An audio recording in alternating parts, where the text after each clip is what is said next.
Good morning my dear student. आज हम लोग ओपन चैनल का लेक्चर नंबर 2 पे बात करेंगे।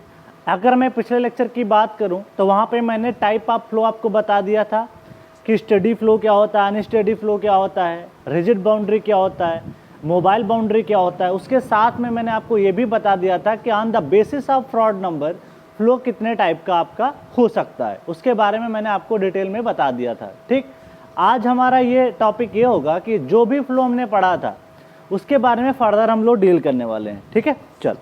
तो सबसे पहले अगर मैं बात करूं तो यहाँ पे हम लोग देखेंगे पॉसिबल जो कॉम्बिनेशन ऑफ फ्लो है उसके बारे में हम लोग डील करेंगे। This is my topic, possible combination of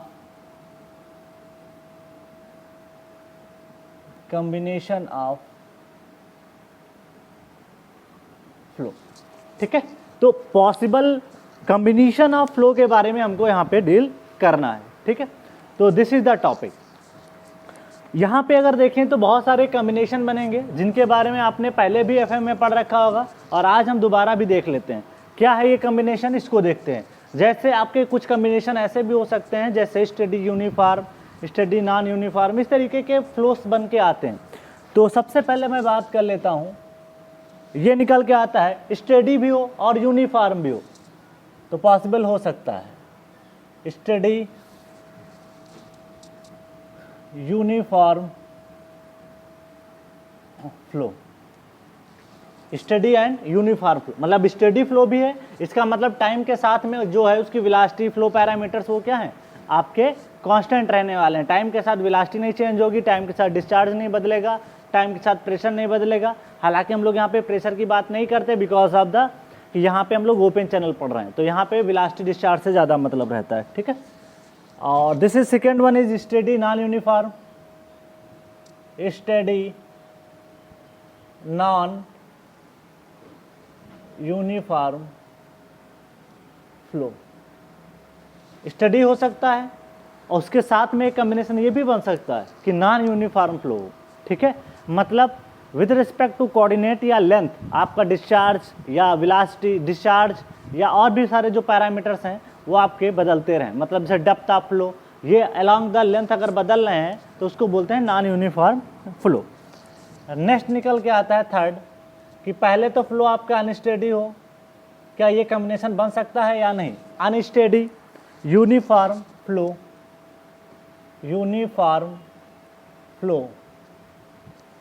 अगर कोई फ्लो अनस्टेडी है और वो बाद में कहना चाहता है uniform flow, this is not practically possible, this is practically is not possible, practically is not possible.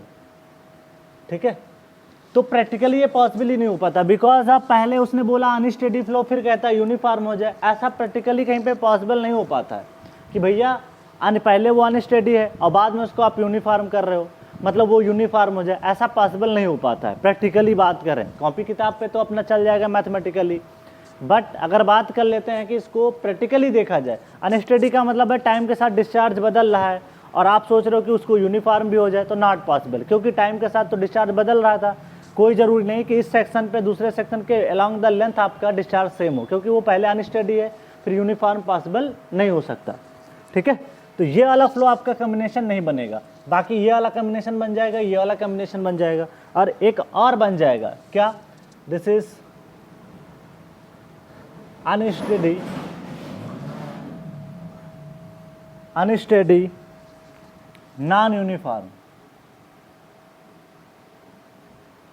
Non uniform flow.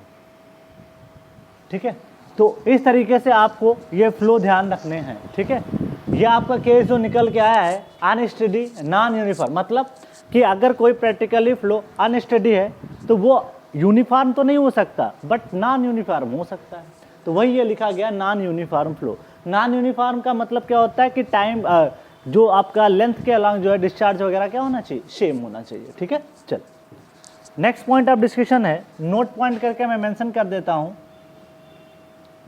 Note point ये है, if flow is uniform, if flow ऐसे क्वेश्चन आए हुए ऑब्जेक्टिव में कॉम्बिनेशन ही पूछ लेता है। If flow is uniform then it is always steady,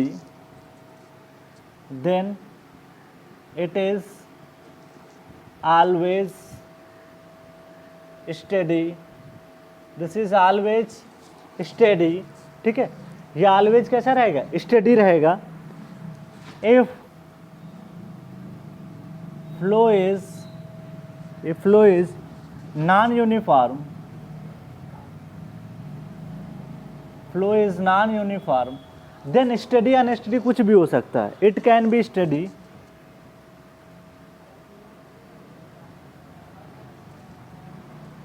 study और अनस्टडी, ठीक है। स्टडी भी हो सकता है और अनस्टडी भी हो सकता है। चल अब आगे बात करते हैं, इसी के बारे में डिटेल में हम लोग थोड़ा सा बात करेंगे, ठीक है। अब हम लोग यहाँ पे कुछ डिटेल में बात करने वाले हैं, जहाँ पे आपने देखा होगा कि ये जो फ्लो हम पढ़ रहे हैं, इन फ्लो के बारे में हमको यहाँ पे कुछ और डिटेल में बातें करनी है, ठीक है। नेक्स्ट पॉइंट ऑफ डिस्कशन जो निकल के आता है वो क्या निकल के आता है, एक नोट पॉइंट और मेंशन करता हूँ। This is note number 1, this is note number 2। ये बेसिक जरूर है बट बहुत इंपॉर्टेंट है, ठीक है। चल बात कर लेते हैं। Non uniform flow are also known as non uniform flow. Non uniform flow is also known as, non uniform flow are also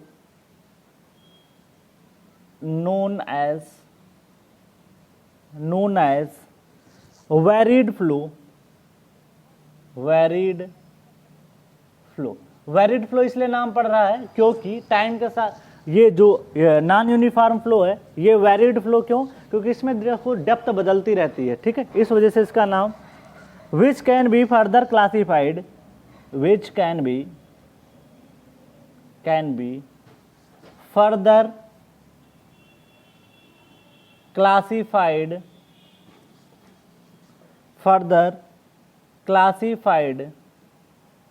as gradually और रैपिड वेरिड फ्लो। तो इसके दो क्लासिफिकेशन निकल के आते हैं जो हमको पढ़ने भी हैं। एक तो निकल के आता है ग्रेजुअली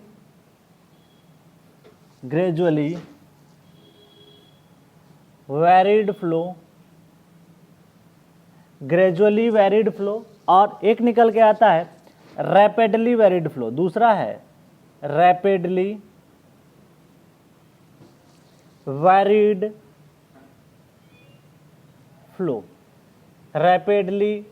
फ्लो। इसका मतलब समझो, बेसिक फंडा समझो ये कि यहाँ पे क्या कह रहा है कि नॉन यूनिफॉर्म फ्लो है, मतलब अलोंग द लेंथ आपकी डेप्थ वगैरह चेंज होने वाली। अब ये चीज़ डेप्थ में जो चेंज है या तो ग्रेजुअल होना चाहिए या रैपिड होना चाहिए। अगर डेप्थ धीरे धीरे बदल रही है तो उसे ग्रेजुअली बोलेंगे, और डेप्थ अगर सडन चेंज होती है तो उसको बोलते हैं रैपिडली वेरिड फ्लो या हाइड्रोलिक जंप भी बोलते हैं। ये टॉपिक सेपरेटली हम लोग डिस्कस करेंगे, इन टॉपिक का अलग से एक चैप्टर है, तो इनके बारे में डिटेल में हम लोग यहाँ पे बात करने वाले हैं, ठीक है। चल नेक्स्ट पॉइंट है, इसी से रिलेटेड है। This is the note number 3।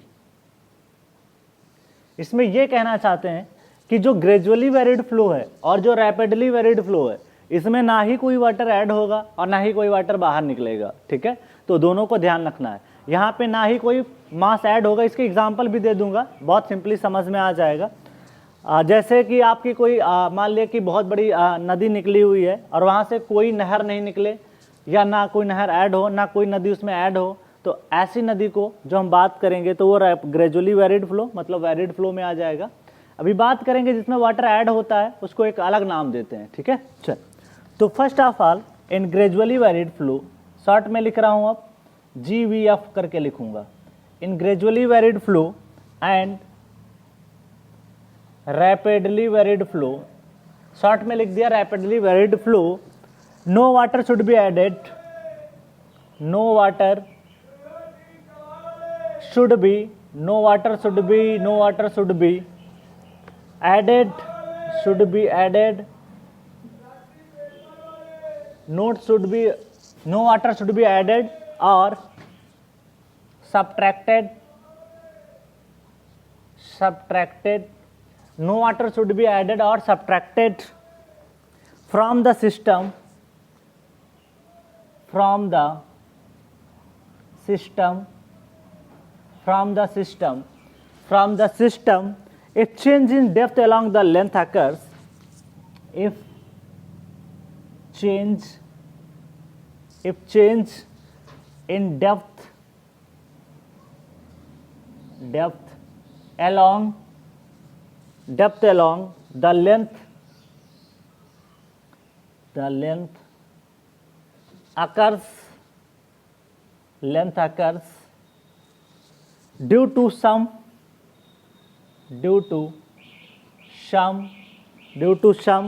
addition or subtraction, addition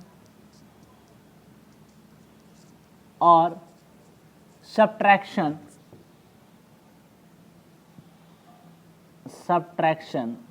addition or subtraction of water,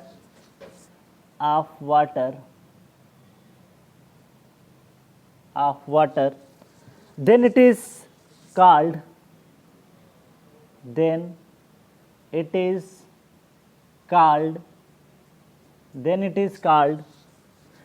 specially varied flow. ये बहुत नाम इंपॉर्टेंट है, स्पेशली वेरिड फ्लो। ये अपने सिलेबस में ही नहीं है लेकिन डिफिनीशन पता होना चाहिए। Specially varied flow, specially varied flow, ठीक है, क्लियर। तो इन सब के बारे में आपको क्लियरली पता होना चाहिए। देखो क्या हो रहा है यहाँ पे, ध्यान रखने वाली बात यह है कि जब ग्रेजुअली वेरिड फ्लो होगा और रैपिडली वेरिड फ्लो होगा तो ना ही कोई वाटर बाहर से एडअप होगा और ना ही कोई वाटर बाहर निकलेगा। ऐसे फ्लो को आप ग्रेजुअली वेरिड फ्लो और रैपिड वेरिड फ्लो बोल पाओगे। स्पेशली वेरिड फ्लो वो फ्लो होता है, सपोज दैट कि आपने देखा होगा बड़ी नहर से छोटी नहर निकल जाती है, तो वो this is the example of specially varied flow. जब बड़ी नहर में पानी का लेवल ये होगा, जब आप छोटी नहर वहाँ से निकाल दोगे तो इसका लेवल थोड़ा गिर जाएगा। क्यों? क्योंकि पानी आपने क्या किया, दूसरी जगह शिफ्ट कर दिया, ठीक। या ऐसा भी हो सकता है कहीं दूसरी जगह से एक नदी है, नदी में दूसरा वाटर आकर के एडअप हो गया तो दूसरी नदी का लेवल बढ़ जाता है, तो वो डेप्थ जो बदलती है ना, पानी का लेवल जो बढ़ता है, उसी को बोलते हैं वेरिड फ्लो। अब पानी ऐड होगा, सब्ट्रैक्ट होगा, तब स्पेशली वेरिड बोलोगे। अगर पानी ऐड नहीं हो रहा है, डेप्थ ऑफ फ्लो ऐसे ही चेंज हो रही है मिट्टी के कटाव के कारण, तो वो सब आता है किसके अंतर्गत, ग्रेजुअली वेरिड फ्लो और रैपिड वेरिड फ्लो के अंतर्गत, ठीक।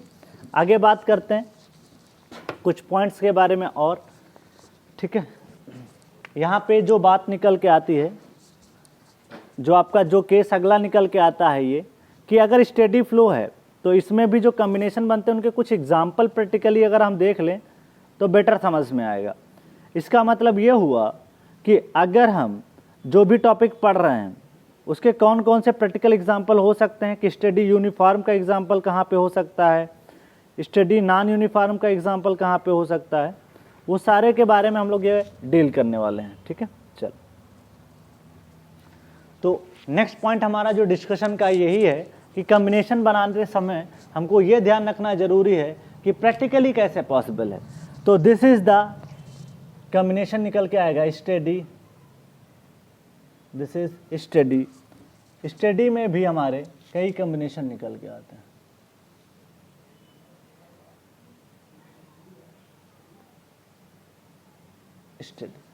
स्टडी यूनिफॉर्म हो सकता है, ठीक है, स्टडी यूनिफॉर्म हो सकता है, स्टडी ग्रेजुअली वेरिड फ्लो हो सकता है, स्टडी रैपिड वेरिड फ्लो हो सकता है और स्पेसिफिकली वेरिड फ्लो हो सकता है, ठीक है, क्लियर। ये हमको पढ़ना नहीं है, हमारे सिलेबस में ही नहीं है। स्पेसिफिकली वेरिड फ्लो बहुत टिपिकल हो जाती क्वेश्चंस हैं, तो इनके बारे में हमको नहीं पढ़ना है, ठीक है। फ्लो थ्रू ये कहाँ पे होता है मैं बता देता हूँ example. Flow through side wear, जो वियर बनाए जाते हैं ना स्ट्रक्चर, जो वियर स्पिलवे बनाए जाते हैं ना, उनके साइड से जो पानी निकल के चला जाए, ऐसे फ्लो को कहते हैं फ्लो थ्रू साइड वियर। ये एग्जांपल है किसका? स्पेशली वेरिड फ्लो का। ठीक है, सपोज दैट कि आपने ये आपका ये कोई स्पिलवे है, रिजर्वायर है, या जो भी है, इधर पानी का लेवल भरा हुआ है और ये आपने यहाँ पे पानी गिरा रहे हो, तो साइड से जो पानी निकल जा रहा है ये वाला, तो इसी का एक एग्जांपल ले सकते हो, दिस इज कॉल्ड वियर। ठीक है, वियर जो होता है स्ट्रक्चर कंक्रीट का, मशीनरी का हो सकता है, तो इसको वियर बोला जाता है। क्लियर? ये आपको हाइड्रोलिक स्ट्रक्चर, इरिगेशन वगैरह में ज़्यादा यूज होता है। चलो, स्टेडी यूनिफॉर्म का सबसे अच्छा एग्जांपल है sewer line. Sewer line example देखो कैसे, पानी उसमें एक समान तरीके से फ्लो करता रहता है, घरों से जो भी पानी निकलता है वेस्ट, वो आपका सीवर लाइन में फ्लो करता है, तो वहाँ पे एक स्टेडी यूनिफॉर्म मेंटेन रखते हैं। यूनिफॉर्म क्यों हुआ? क्योंकि डायमीटर समान रहता है, इसलिए यूनिफॉर्म मेंटेन रहता है। ठीक है, चल नेक्स्ट आते हैं, ग्रेजुअली वेरिड फ्लो होता है back water curve due to any obstruction such as dam. तो this is back water, back water, back water curve due to, curve due to, curve due to any obstruction, any obstruction, obstruction का मतलब होता है बाधा, obstruction such as dam, such as dam, यहाँ पे मैं लिख देता हूँ सच एज डैम। इसका एग्जाम्पल समझना, मैं डायग्राम के माध्यम से यहीं पे समझा देता हूँ। Dam, example dam. देखो ये क्या है कि अगर सपोज दैट आपने कोई डैम बनाया, this is damn, this is damn, ठीक है, और आपने यहाँ पे क्या किया, ये पानी का लेवल था, तो आपने ऑब्स्ट्रक्शन लगा दिया, तो ग्रेजुअली वेरिड फ्लो है। बैक वाटर कर्व क्यों नाम दिया गया? क्योंकि पानी जैसे ही इससे टकराएगा तो पानी का कुछ प्रोफाइल जो बन के आता है ये निकल के आता है। मतलब यहाँ पे ऑब्स्ट्रक्शन की वजह से क्या होगा, पानी यहाँ पे टकराएगा और पानी वापस लौटेगा। ठीक, यहाँ पे पानी टकराएगा और पानी बाहर वापस लौटेगा, इसलिए इसका नाम पड़ गया बैक वाटर। ठीक है, और ग्रेजुअली वेरिड फ्लो क्यों? क्योंकि डेप्थ यहाँ पे क्या है ना, पानी देखो यहाँ डेप्थ कुछ और है, यहाँ डेप्थ कुछ और है, यहाँ डेप्थ कुछ और है, तो यहाँ पे क्या हो रहा है कि डेप्थ बदल रही है, इस वजह से इसका नाम पड़ गया ग्रेजुअली, धीरे धीरे बदलेगा तो ग्रेजुअली वेरिड फ्लो। क्लियर? चल फिर आते हैं, ये आरवीएफ का सबसे अच्छा एग्जाम्पल होता है hydraulic jump. This is the hydraulic jump, hydraulic jump. ठीक है, ये एग्जाम्पल होता है rapid varied steady flow, rapid varied steady flow, rapid varied steady flow. ठीक है, चल नेक्स्ट तो आपने क्लियर ही कर लिया। नेक्स्ट हम डिस्कस करने वाले हैं अनस्टेडी फ्लो क्या होता है, उसके बारे में बताते हैं। तो ये तो स्टेडी था, अब यहाँ पे हेडिंग आ रही है अनस्टेडी फ्लो। अनस्टेडी, इसमें भी कुछ केसेस बनते हैं, कुछ तो हमको पढ़ने हैं अपने सिलेबस में, कुछ को छोड़ देना है। ठीक है, स्टेडी हमारे केस में जो हमको पढ़ना है वो ये पढ़ना है, हमको ये पढ़ना है, रैपिड पढ़ना है, ये नहीं पढ़ना है, हमारे सिलेबस में ही नहीं है। ठीक है, चाहे वो गेट का एग्जाम हो या आईएएस का एग्जाम हो, वहाँ पे भी सिलेबस में नहीं है। अब आते हैं, अगर फ्लो आपका अनस्टेडी है तो इसके भी कुछ कॉम्बिनेशन बनते हैं, जैसे अनस्टेडी, नॉन यूनिफॉर्म फ्लो, ये सारे कॉम्बिनेशन बनते हैं। इसमें भी ग्रेजुअली वेरिड फ्लो आ जाता है।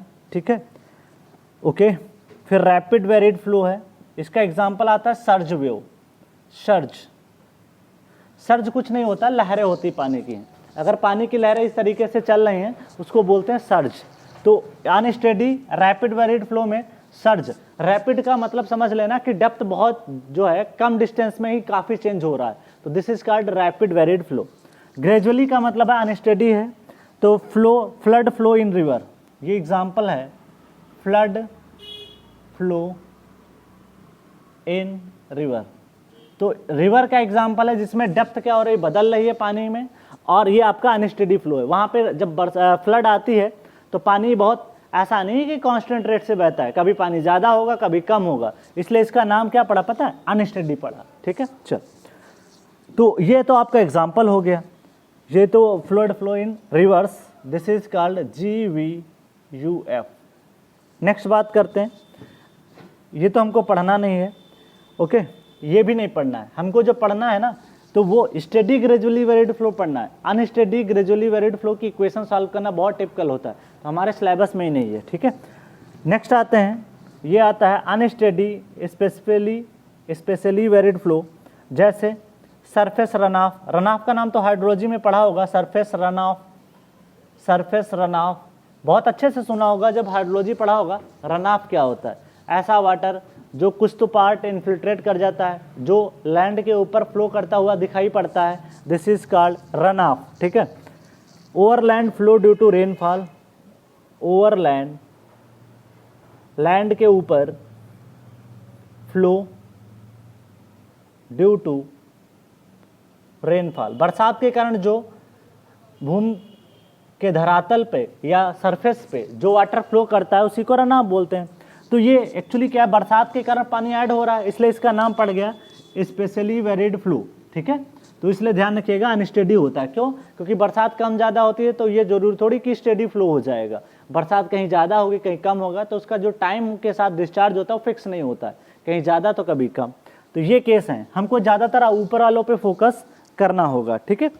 तो उनके बारे में हम लोग यहाँ पे देखेंगे, ठीक है। एक काम करो, सबसे पहले आप लोग इसको पहले बना लो, ये जो भी मैंने बताया इन कॉम्बिनेशंस के बारे में, उसके बाद में इसको मैं डायग्राम के फॉर्म में भी बता देता हूँ कि आपका डायग्राम से कैसे समझोगे कि कहाँ पे फ्लो ग्रेजुअली है और कहाँ पे रैपिड वेरिड फ्लो है, कहाँ पे आपका स्टेडी है, कहाँ पे क्या है। पहले इसको नोट करो, फिर हम आगे बात करते हैं।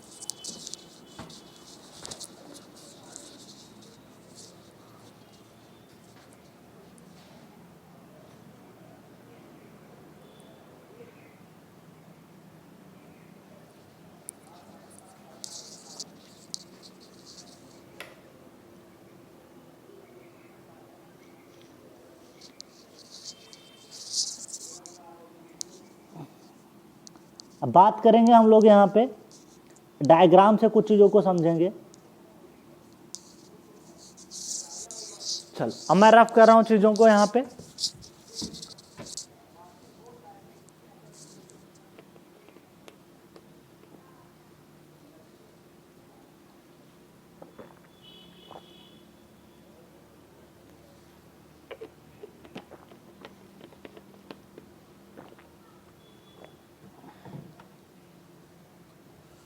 चलो अब रफ कर देते हैं इसको, नेक्स्ट पार्ट डील करेंगे हम लोग। डायग्राम के माध्यम से समझ लेते हैं।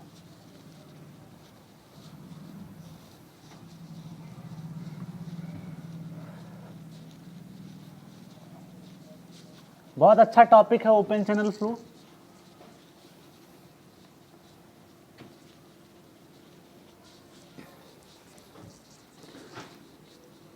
बहुत ज़्यादा आपके सारे एफएम के कॉन्सेप्ट यूज हो रहे हैं, देख रहे हो, स्टेडी अनस्टेडी ये सारा तो एफएम में पढ़ाया जाता है।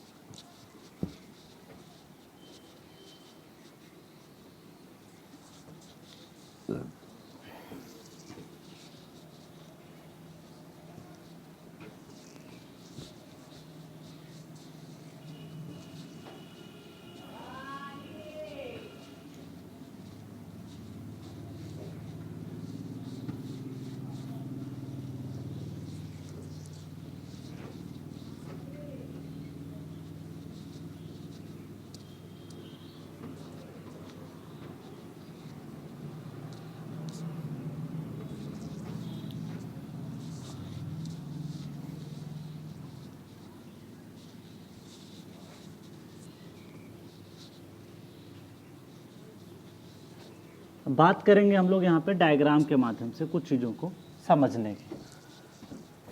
चलो यहाँ पे डायग्राम के माध्यम से समझेंगे। डायग्राम, ठीक, डायग्राम के माध्यम से हम समझते हैं कि कैसे बदलाव होता है यहाँ पे डेप्थ ऑफ फ्लो में, ठीक है। दिस इज द, ये है आपका डायग्राम, ये है ग्राउंड का लेवल कुछ इस तरीके से, कहीं पे डेप्थ ज़्यादा है कहीं पे डेप्थ कम है, जैसे यहाँ पे डेप्थ कम है यहाँ पे डेप्थ ज़्यादा है, ठीक। तो पानी का जो लेवल है, सपोज दैट इस तरीके से बदल रहा है।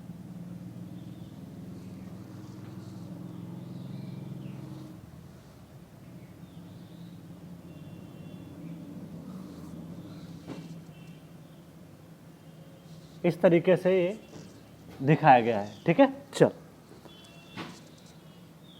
ये पानी फ्लो कर रहा है इस तरीके से। अभी आपको बहुत अच्छे से क्लियर हो जाएगा। सेक्शन को मैं डिवाइड कर रहा हूँ। जैसे यहाँ पे इस रीजन में जो फ्लो हो रहा है वो यूनिफॉर्म, कैसा है, यूनिफॉर्म। क्यों? क्योंकि यहाँ पे जो डेप्थ है ना, वो आप देख सकते हो अलोंग द लेंथ आपका वाटर सरफेस लेवल क्या है, एक समान है। डेप्थ में कोई बदलाव नहीं हो रहा। अगर यहाँ से डेप्थ मेजर करोगे, यहाँ से डेप्थ मेजर करोगे, ज़्यादा डिफरेंस नहीं आ रहा, इसलिए इसका नाम पड़ गया यूनिफॉर्म फ्लो।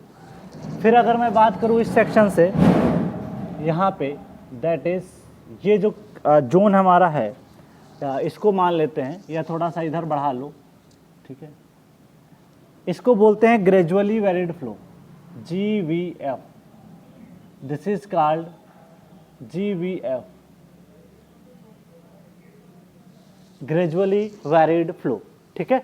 यहाँ पे क्यों ग्रेजुअली? क्योंकि डेप्थ आप देखोगे, अगर यहाँ से मेजर करोगे तो डेप्थ धीरे धीरे बदल रही है।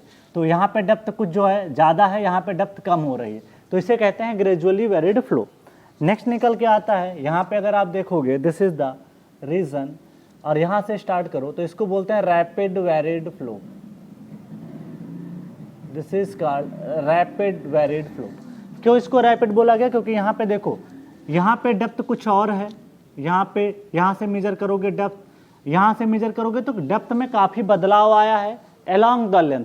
अगर काफ़ी ज़्यादा डेप्थ में बदलाव आ जाए तो उसे बोलते हैं रैपिड वेरिड फ्लो। यहीं पे हाइड्रोलिक जंप अकर करता है।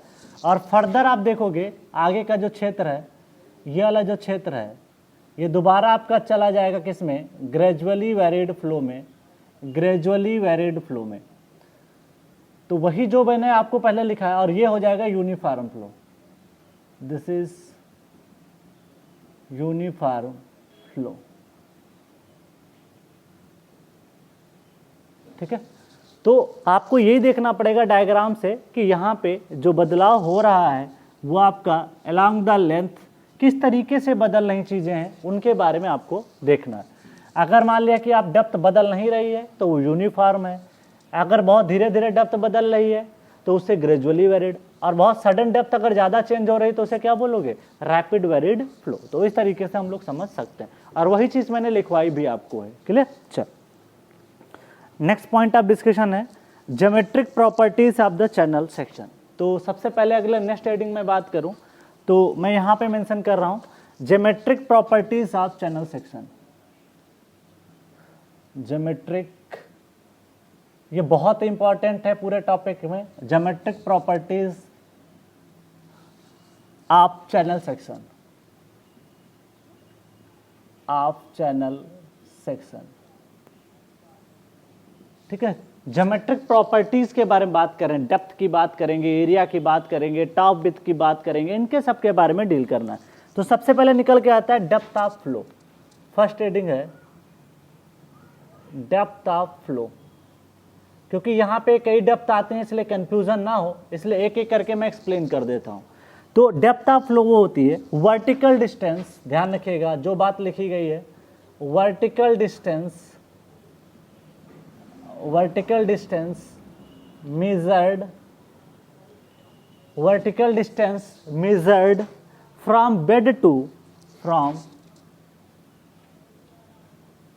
bed to, bed का मतलब जो भी ग्राउंड लेवल होगा उसको बेड बोला जाता है। Bed to top surface of water, bed to top surface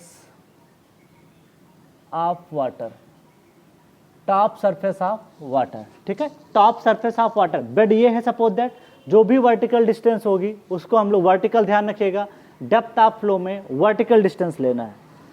next निकल के आता है दूसरा हेडिंग है डेप्थ ऑफ फ्लो सेक्शन। दोनों में अंतर है, एक डेप्थ ऑफ फ्लो अलग होता है और डेप्थ ऑफ फ्लो सेक्शन की बात कर रहा है, किसी पर्टिकुलर सेक्शन पे जा करके डेप्थ बताना, डेप्थ ऑफ फ्लो सेक्शन। तो this is the depth of flow section, depth of flow section, बात कर रहे हैं डेप्थ ऑफ फ्लो सेक्शन की, ठीक है। चल, नॉर्मल डिस्टेंस, ध्यान दीजिएगा, ये बात जो कर रहे हैं वो नॉर्मल की बात कर रहे हैं। Normal distance measured, normal distance measured from bed to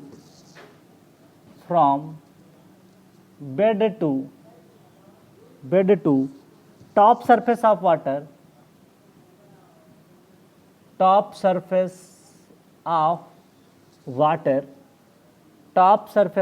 water, clear, full stop. The constant depth of flow, the constant depth of flow is called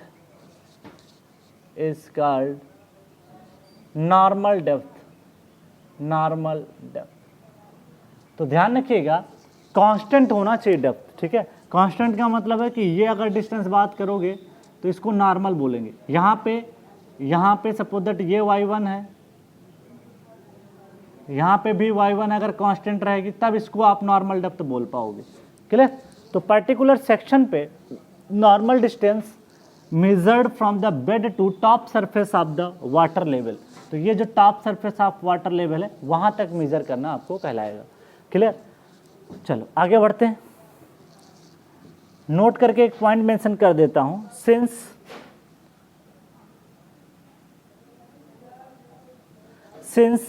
in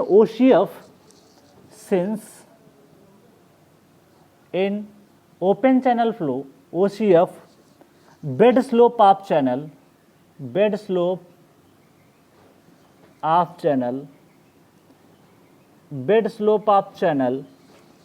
is considered as small,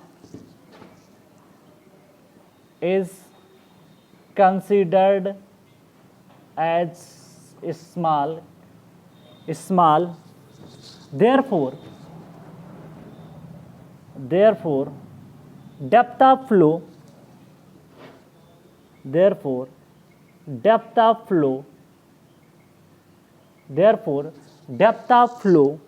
and depth of flow section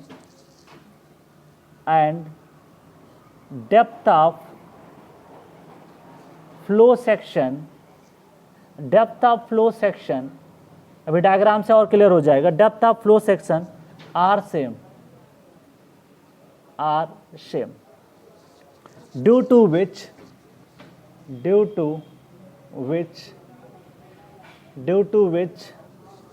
HGL hydraulic gradient line HGL coincide with the top surface of water,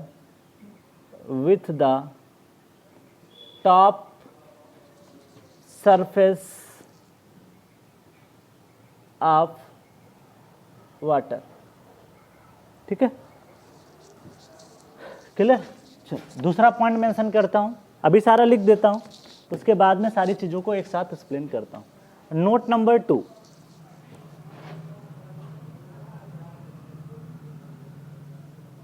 तो 1 number है। दूसरा क्या कह रहा है कि ये तो चैनल आपका जो बेड स्लोप है चैनल का बहुत ही स्मॉल कंसिडर किया तब की बात कर रहे हैं। अगर मान ले बेड स्लोप बहुत ज़्यादा निकल के आता है तब क्या आप डेप्थ ऑफ सेक्शन और डेप्थ ऑफ फ्लो को क्या बराबर मान पाओगे, तो उसको देखते हैं, ठीक है। For the channel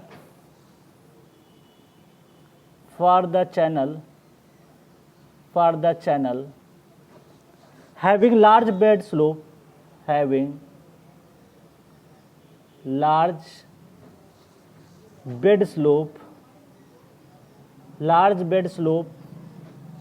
comma depth of flow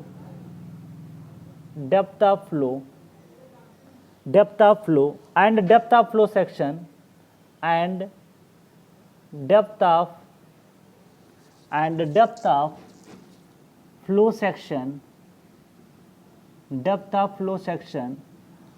flow section are not same,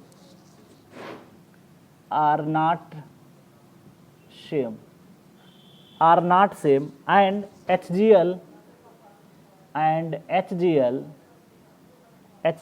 lies below the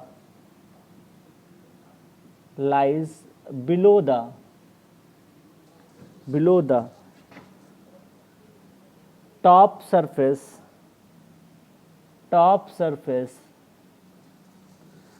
of the water, top surface of the water as shown below. अभी डायग्राम बनाएंगे तो क्लियर हो जाएगा. as shown below. अब समझ लेते हैं, दोनों पॉइंट का मतलब समझ लेते हैं. डेप्थ ऑफ फ्लो क्या होता है ये जान लेते हैं. वर्टिकल डिस्टेंस मेजर्ड करना है फ्रॉम द वर्टिकल, समझ रहे हो, आपका जो भी आपकी डिस्टेंस आएगी वो वर्टिकल लेनी है. ठीक है, वर्टिकल का मतलब है एंगल आपको 90 डिग्री रखना है. This is called vertical. ठीक है, this is called vertical distance. Incline नहीं लेना है, तो इस चीज़ का ध्यान रखिएगा. जो डेप्थ ऑफ फ्लो होगी उसको हम लोग क्या कंसिडर करेंगे, vertical distance measured from the bed to top surface of the water. यहाँ पे डेप्थ ऑफ फ्लो और जो नॉर्मल डेप्थ है या डेप्थ ऑफ फ्लो सेक्शन दोनों बराबर है, बिकॉज ऑफ ये आपने हॉरिजॉन्टल मान रखा है. क्लियर. अभी हम इंक्लाइंड करके प्रूफ कर लेंगे कि ऐसा पॉसिबल है या नहीं है. फिर है depth of flow section. This is the normal distance measure करना. ये नॉर्मल बस रखना है, ये कोई ज़रूरी नहीं कि वर्टिकल होना चाहिए. नॉर्मल का मतलब ऐसे भी हो सकता है, एग्जाम्पल के थ्रू समझा देते हैं. सपोज दैट ये इंक्लाइंड बात हो रही है तो ये भी एक तरीके से नॉर्मल ही हुआ. ठीक है, दिस इज नॉर्मल. और वर्टिकल की बात करेंगे तो अभी वो बदल में चेंज हो जाएगा आपका. ठीक है, तो ये है आपका नॉर्मल. क्लियर, एक दूसरे से नॉर्मल होना चाहिए. Normal distance measured from bed to top surface of water, the constant depth of flow is called normal depth. तो ये जो कांस्टेंट डेप्थ आपको दिखाई पड़ रही है, this is called normal depth. अब ये बात निकल के आती है, ये कहानी वैलिड कब तक होती है. नोट पहला, since in ocean bed slope of channel is considered as small. हम ये मान के चलते हैं जो बेड स्लोप है, बेड स्लोप का मतलब पता है क्या होता है, ये जो इंक्लाइंड लाइन मैंने बनाई ना, ये जो थीटा एंगल यहाँ से बना रहा है, इसको हम बहुत कम मान के चलते हैं एंगल को है, लगभग मान के चलते हैं ये हॉरिजॉन्टल ही हो. तो अगर इसको आप हॉरिजॉन्टल मान के चलोगे तो फिर क्या होगा कि जो डेप्थ ऑफ फ्लो होगा और डेप्थ ऑफ फ्लो सेक्शन होगा वो एक दूसरे से बराबर हो जाएंगे, कांस्टेंट हो जाएंगे, कोई बदलाव ही नहीं आएगा. ठीक है, तो वही ये कह रहा है. और इस केस में आपका जो हाइड्रोलिक ग्रेडियंट लाइन है वो top surface of the free water surface से कोइंसाइड करेगा जब आपका बेड स्लोप क्या हो, स्मॉल हो. दूसरी बात ये कहा है कि for channel having the large bed slope depth of flow and depth of flow section are not same and the hydraulic gradient line will not coincide the free surface of the water. तो इन बातों का मतलब आपको clear होना चाहिए. पहले आप इसको नोट करो, फिर हम आगे डेराइव कराते हैं इक्वेशन.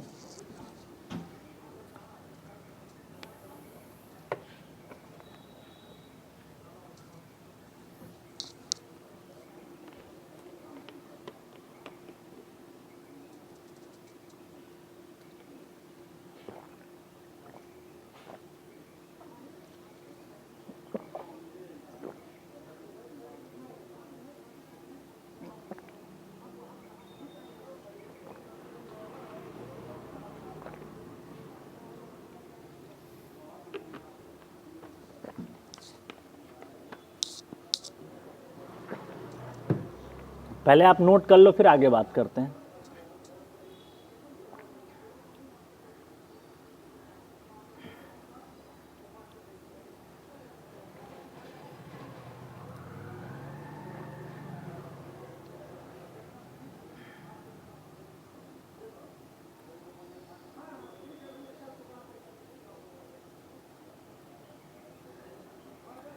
चलो आगे बात करते हैं.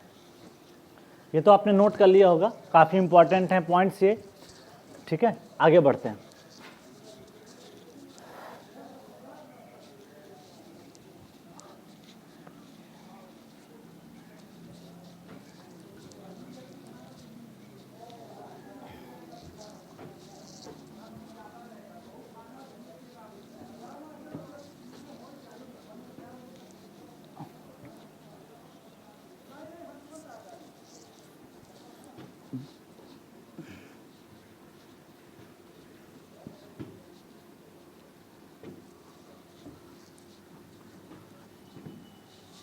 अब बात करेंगे ना इसके डेरिवेशन की, कि क्या ऐसा इंक्लाइंड अगर रहेगा तब फिर डेप्थ ऑफ फ्लो क्या निकल के आएगी, उसके बारे में थोड़ा सा बात करते हैं.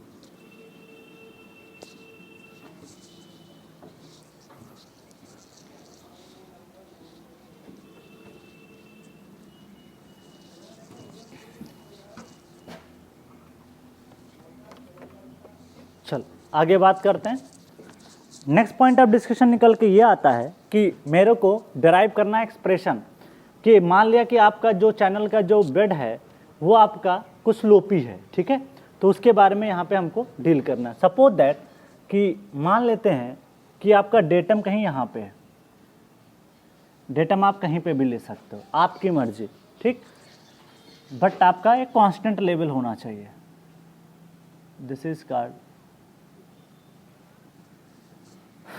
डेटम, ठीक। और हम मान लेते हैं कि पानी जो है फ्लो कर रहा है इस डायरेक्शन में, इस डायरेक्शन में, तो इसके लिए आपको चैनल का बेड स्लोप भी चाहिए, ठीक। चल, तो कुछ इस तरीके से हमने यहाँ पे ऐसे बना दिया, ठीक है, किसी एंगल पे। डेटम तो सर्वे में पढ़ा होगा ना, डेटम कुछ भी मान सकते हो। ये एक डेटम है, ठीक है, यहाँ से आपका ये जो है कोई रिवर है, उसका आपका क्या है, बेड लेवल है, क्लियर। तो इसको हम ऐसे यहाँ पे रफ सरफेस से दिखा देते हैं। This is bed level of channel, bed of channel, bed of channel, clear. चल, ठीक। नेक्स्ट पॉइंट ऑफ डिस्कशन निकल के आता है hydraulic gradient line. This is the hydraulic, दो कलर से बना देता हूं, ठीक है। This is called hydraulic gradient line. अब ध्यान रखिएगा यहाँ पे कोइंसाइड नहीं करेगा, क्यों? यहाँ पे हाइड्रोलिक ग्रेडियंट लाइन और फ्री वाटर सरफेस कोइंसाइड इसलिए नहीं करेगा बिकॉज यहाँ पे आप देख सकते हो कि ये स्लोप पे है, इसका आपका चैनल का कुछ ना कुछ स्लोप आपने कंसिडर किया। हॉरिजॉन्टल अगर माना होता ना तो फ्री वाटर सरफेस और दोनों कोइंसाइड कर जाते हैं, ठीक। तो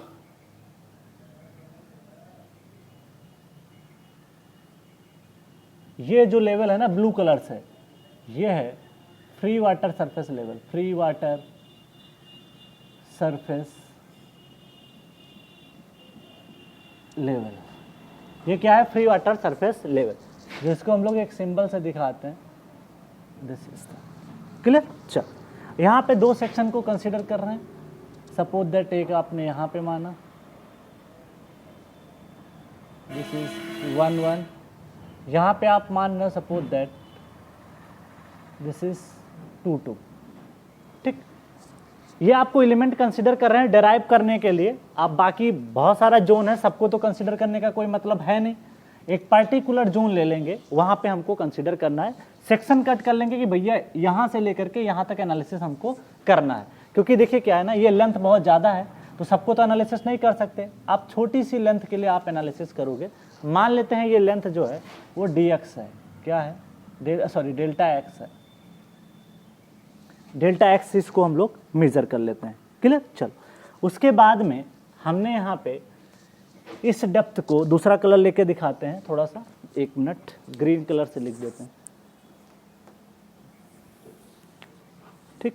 यहाँ पे अगर मैं इस डेप्थ को, ये जो डिस्टेंस है, यहाँ पे एक काम करते हैं, इसको हम y मान लेते हैं। Suppose that this is the y,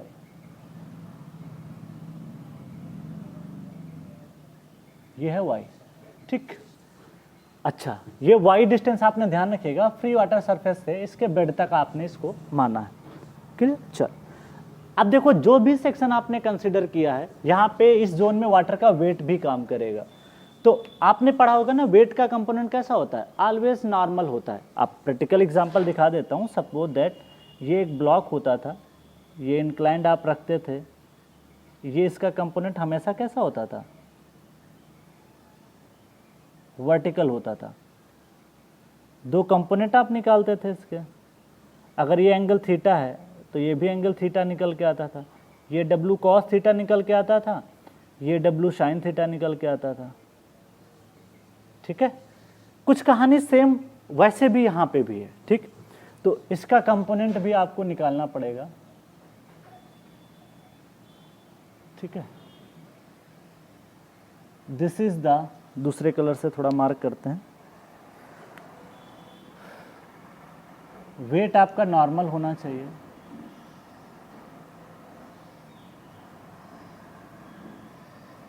इसका कंपोनेंट जाएगा ठीक है, ये डॉट डॉट मैंने बना दिया, आप कंपोनेंट निकाल सकते हो।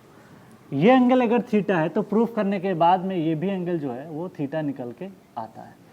प्रूफ करना पड़ेगा, जैसे यहाँ पे भी प्रूफ करके मैं दिखा सकता हूँ, ये थीटा है, ये 90 है, ये 90 माइनस थीटा रहेगा, फिर एंगल आप निकाल सकते हो। क्लियर, ये तो आपको बेसिक इतना पता होना चाहिए। तो अगर ये वेट आपका W है, W हमेशा ध्यान रखिएगा नॉर्मल काम करता है, तो ये जो वेट था ना इस लाइन के हमेशा क्या काम करेगा, नॉर्मल काम करेगा। क्लियर, चल तो ये आ जाएगा W साइन थीटा और ये वाला कंपोनेंट आएगा W cos theta, W cos theta. Clear, okay. इस डेप्थ के भी कंपोनेंट को हम लोग रिजॉल्व कर लेते हैं किसी एंगल पे। ये अगर y है वर्टिकल डिस्टेंस, तो ये जो डेप्थ निकल के आएगी इसका भी कंपोनेंट निकाल लेते हैं। ठीक है, ये है y, ध्यान दीजिएगा, ये वर्टिकल डिस्टेंस y है, इसका कंपोनेंट आएगा किसी एंगल थीटा पे y cos theta, this is y cos theta, y cos theta. ठीक है, ऐसे समझ लो, ये जो डिस्टेंस थी y थी, बस समझने के लिए बना रहा हूँ, बाकी कुछ भी नहीं। इसका कंपोनेंट कुछ ये निकल के आएगा, this is theta y cos theta, और ये डिस्टेंस जो थी ये y थे। क्लियर, तो आपको यहाँ पे ध्यान रखना है कि डेप्थ ऑफ फ्लो सेक्शन को भी कंसीडर करना है। तो हमारे यहाँ पे जो है डेप्थ, इसका कंपोनेंट आएगा y cos थीटा। क्लियर, ये आपकी HGL लाइन है और ये फ्री वाटर सरफेस लेवल।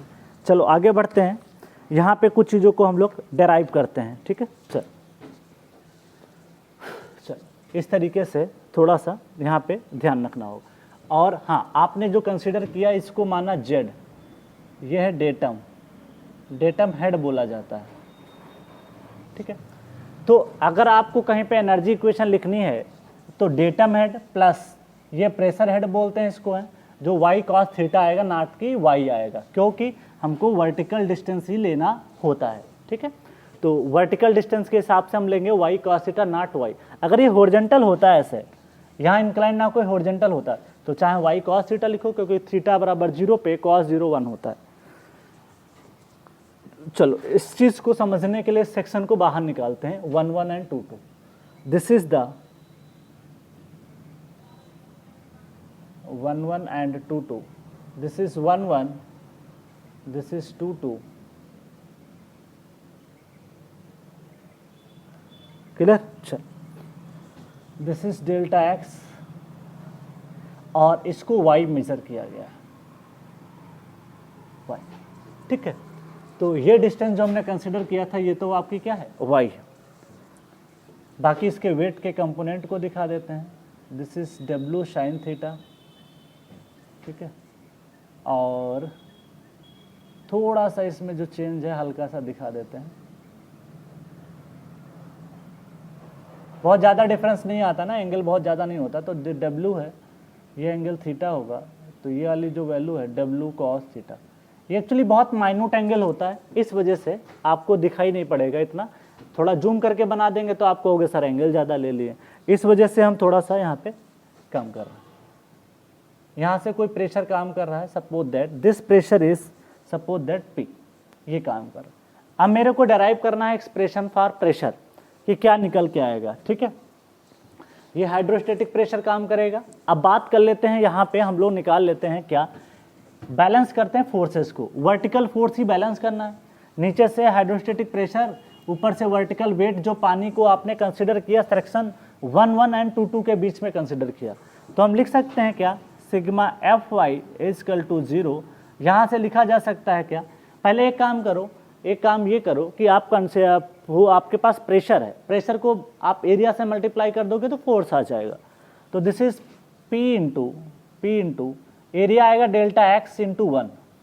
क्यों ऐसा हम इसलिए कंसिडर कर रहे हैं, 1 मीटर लेंथ के लिए मान लेते हैं अंदर की तरफ, मतलब जो ऐसे है वर्टिकली, ये जो 1 मीटर माना गया है, 1 मीटर। ठीक है, अंदर की तरफ बोर्ड के 1 मीटर, और इसको बैलेंस कर रहे हैं वेट ऑफ वाटर, यहाँ पे जो वेट है ना उससे हम लोग बैलेंस करेंगे।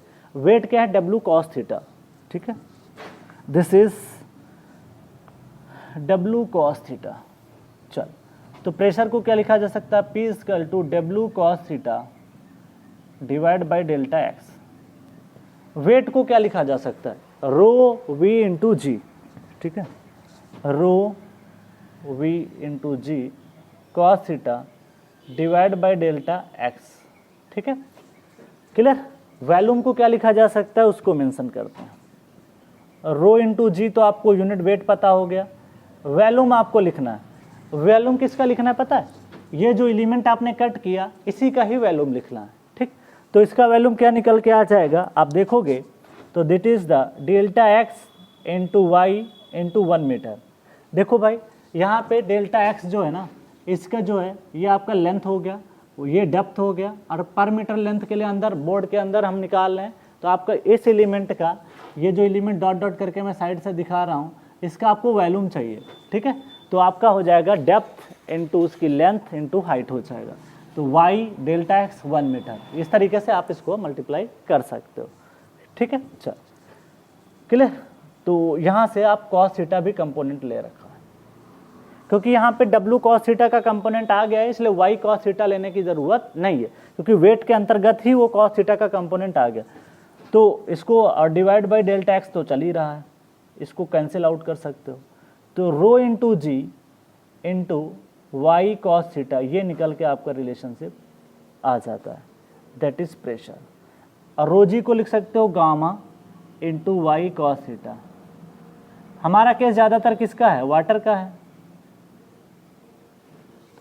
तो ध्यान रखिएगा, इन केस आप जो प्रेशर हमको लिखना होता है, अगर मान लिया बेड स्लोप इस तरीके से है, तो वहाँ पे आपको एक कंपोनेंट भी आ जाएगा, दैट इज कॉस थीटा, ठीक है। और स्मॉल स्लोप के लिए अगर मैं बात करूँ, ये तो लार्ज स्लोप के लिए लिखा गया, ये फार्मूला जो वैलिड है ये लार्ज स्लोप के लिए, किसके लिए, लार्ज स्लोप के लिए। अगर मैं बात कर लूँ स्मॉल स्लोप के लिए, स्मॉल स्लोप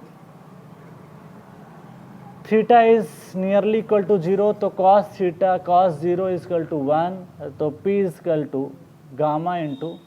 हाइड्रोस्टेटिक प्रेशर ऐसे तो लिखते थे, रो जी एच, सेम कहानी यहाँ पे भी मैंने मेंशन कर दी, ठीक है। चल, तो इस तरीके से आप इसको पहले नोट डाउन करें, फिर हम आगे बात करते हैं, ठीक है। पहले इसको नोट डाउन कर लें, फिर हम लोग आगे नेक्स्ट पॉइंट को डिस्कस करते हैं। तो आपको ज़्यादा कुछ ध्यान नहीं रखना है, आपको ध्यान ये रखना है कि एग्जाम में 2 ऑप्शन बना के देगा, लार्ज स्लोप है तो यहाँ पे गामा इंटू वो वाई इंटू कॉस थीटा करना है, और मान ले स्मॉल स्लोप दे तो आपको ऐसे ही रखना है, क्लियर। तो इस तरीके से ध्यान रखना।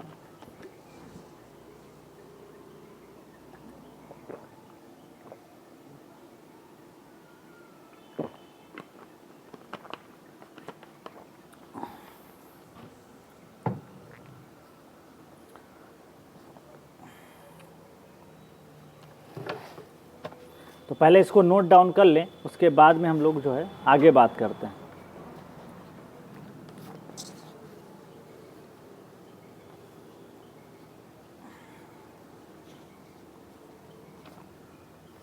कुछ और पैरामीटर के बारे में बात करेंगे अब हम लोग।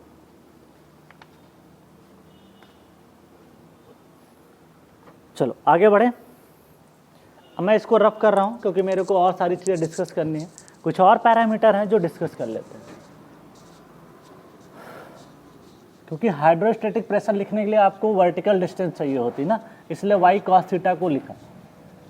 डायरेक्टली भी लिख सकते थे, ऐसा नहीं है, जहाँ पे वाई था वाई कॉस थीटा कंपोनेंट हो गया, फिर रो जी एच लगा दीजिए आप आराम से।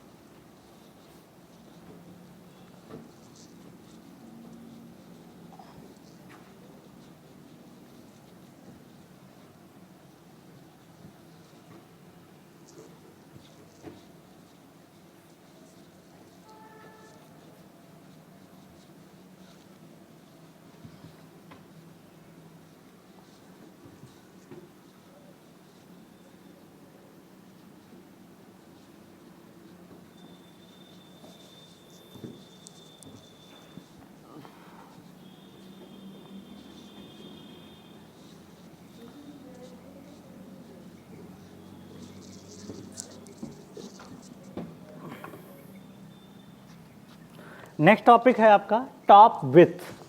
टॉप विथ क्या होता है उसको देखते हैं। फॉर रेक्टेंगुलर चैनल अगर बात कर लूँ तो उसके बारे में डिटेल में निकालते हैं, ठीक है।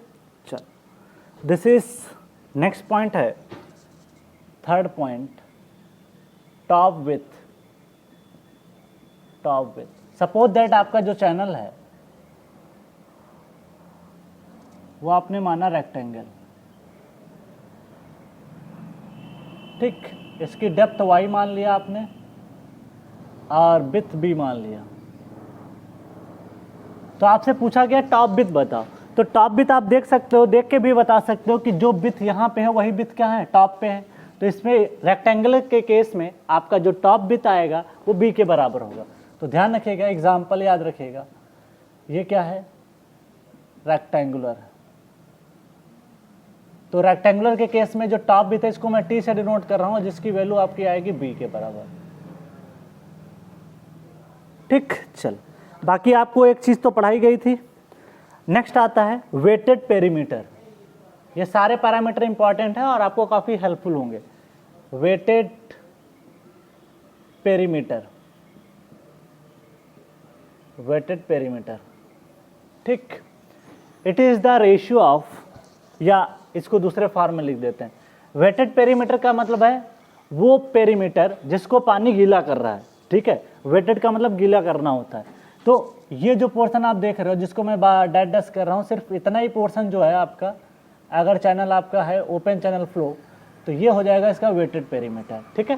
पानी इससे टचिंग है, पानी इससे टचिंग है, पानी इससे टचिंग है, कितने से टचिंग है, देखो ये बी है, ये वाई है, ये भी वाई है, क्लियर। तो बता सकते हो आप क्या, that is wetted perimeter, that is denoted by capital P. यहाँ पे सिंबल आपका स्टैंडर्ड है, दैट इज पी से डिनोट कर रहे हैं। तो आपने जब पढ़ा होगा इरिगेशन, तो वहाँ पे भी आपको पढ़ाया गया होगा, जब लेसी थ्योरी पढ़ाया जाता है तो वहाँ पे भी पेरीमीटर आता है।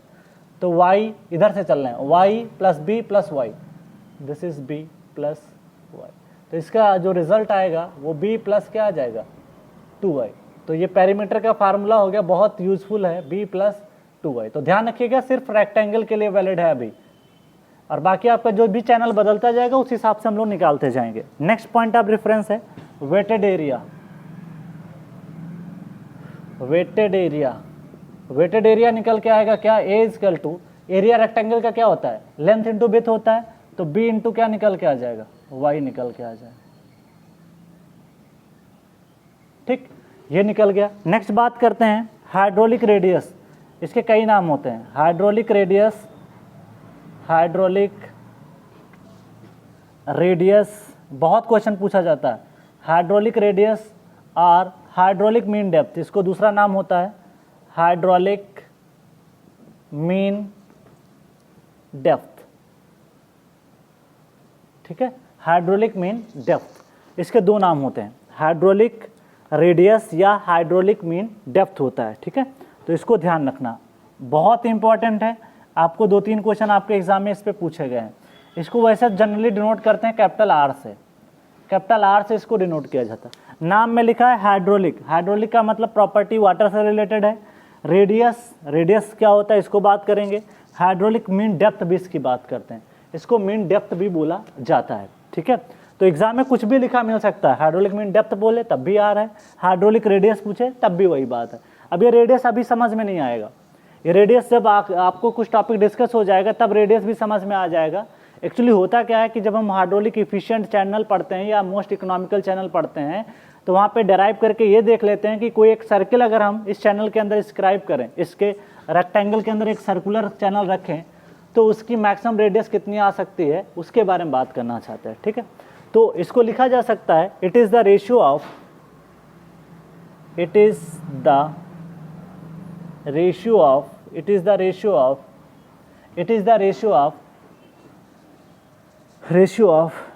area of flow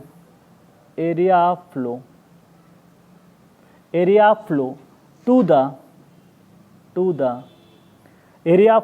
the weighted perimeter of the section, weighted perimeter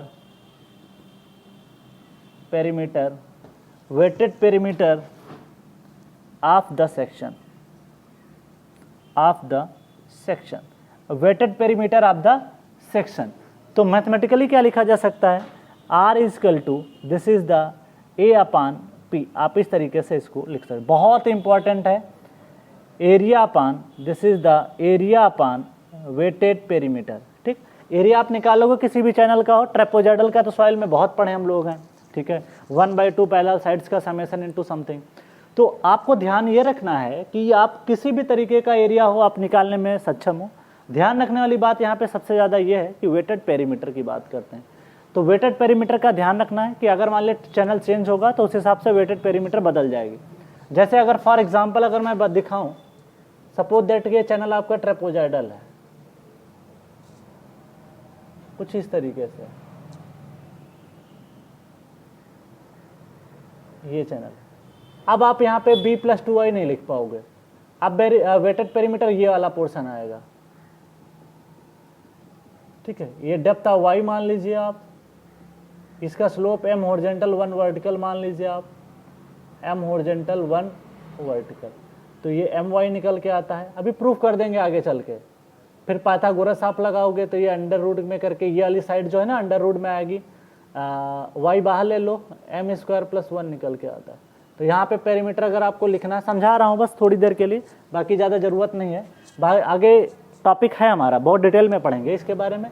m horizontal 1 vertical के केस में आपका ये my आ जाएगा, ये कैसा है ये भी प्रूफ कर दूंगा। तो पेरीमीटर निकाल नहीं पाओगे, देखो ये एक साइड हो गई, ये साइड हो गई, ये साइड हो गई, तो y √m² + 1 plus b plus y √m² + 1, तो इसको क्या लिखा जा सकता है, b + 2y, आराम से आप इसको लिख सकते हो m² + 1।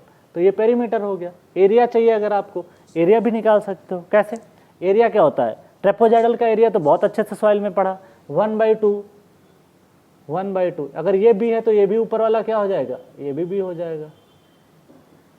तो नीचे वाला साइड हो गया 1/2 b हो गया। फिर पैरेलल साइड्स का समेशन होता है ना, तो ये दो आपस में पैरेलल साइड्स हैं, एक ये साइड हो गई, एक ये साइड हो गई, ठीक। और वर्टिकल डिस्टेंस क्या है, y है, तो b प्लस 2 बार b आएगा क्योंकि ऊपर भी है, b है प्लस my है प्लस my है इंटू वर्टिकल डिस्टेंस y है, तो ये निकल के आ गया 1/2 2b plus 2my into y, result निकल के आएगा b प्लस, ऐसा क्वेश्चन जानते हो ना, सर्वे में भी आता है, एस्टिमेशन कॉस्टिंग में भी आता है कि ट्रेपोजॉइडल का एरिया बताओ कैसे निकालते हैं। कोई एम्बैंकमेंट बनाना है तो उसका कुछ ना कुछ एरिया निकालना होता है, कटिंग कितना है, फिलिंग कितना है, वो सब यहीं से निकल जाता है। ऐसे ही कुछ तो कटिंग फिलिंग होता है, कोई एम्बैंकमेंट बनाते हो तो वो कैसा होता है, ट्रेपोजॉइडल ही होता है ज़्यादातर।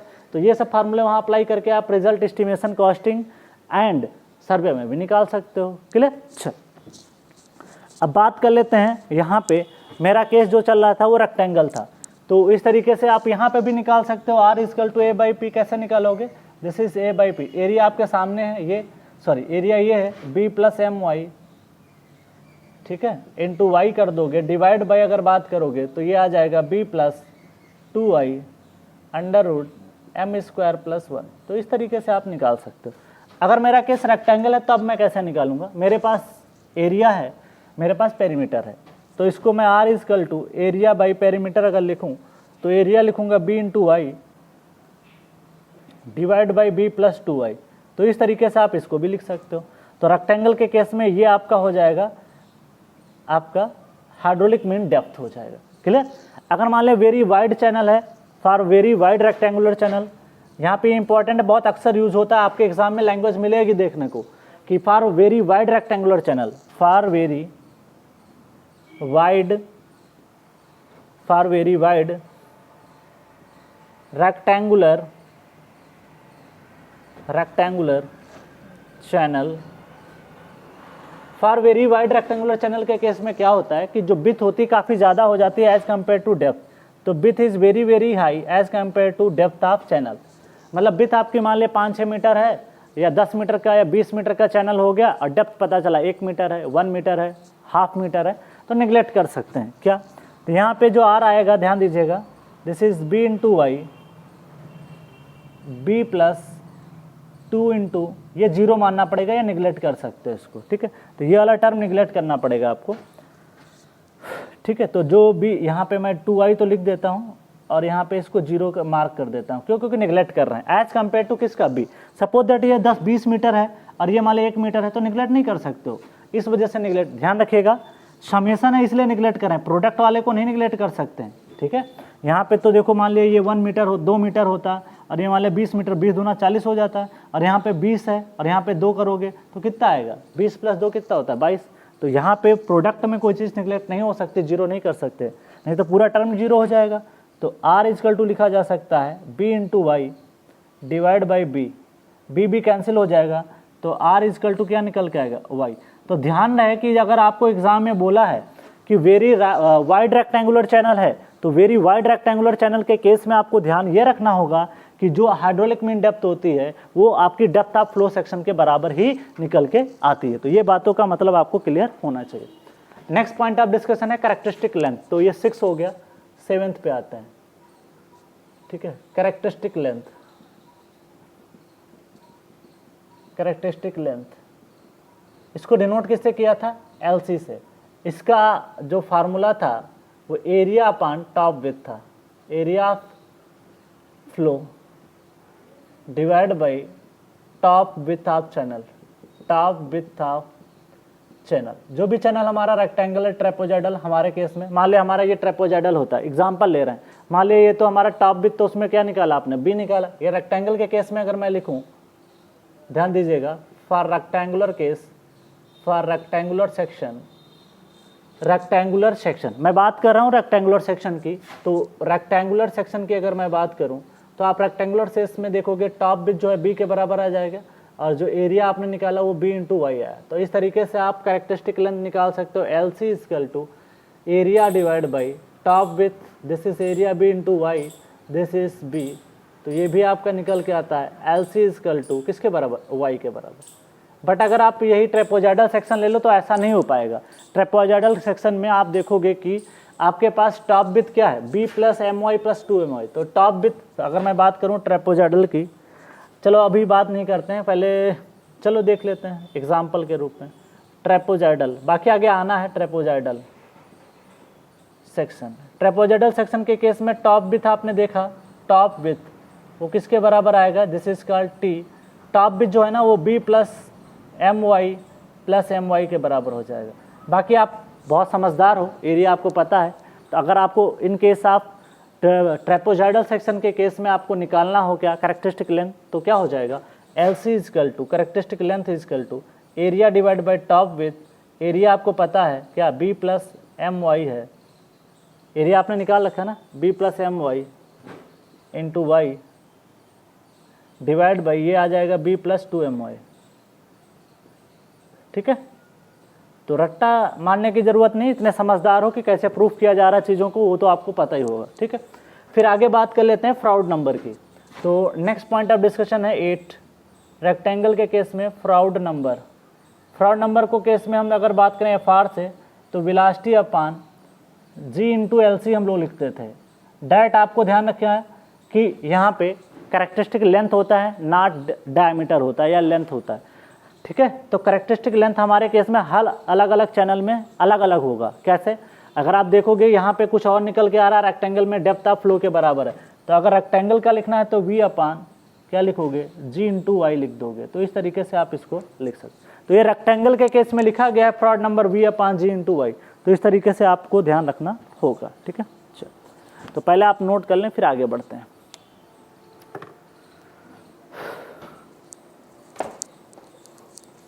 पहले आप इसको नोट डाउन कर लें, उसके बाद में हम लोग आगे बात करते हैं।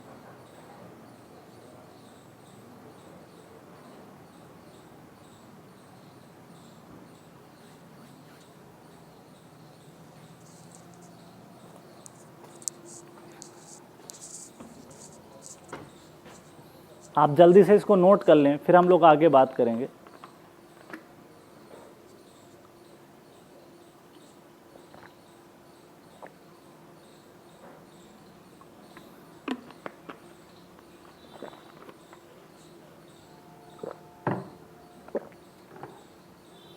अब रफ कर रहा हूँ क्योंकि मेरे को ना नेक्स्ट बात करनी है वेलोसिटी डिस्ट्रीब्यूशन कैसी रहती है in case of open channel flow.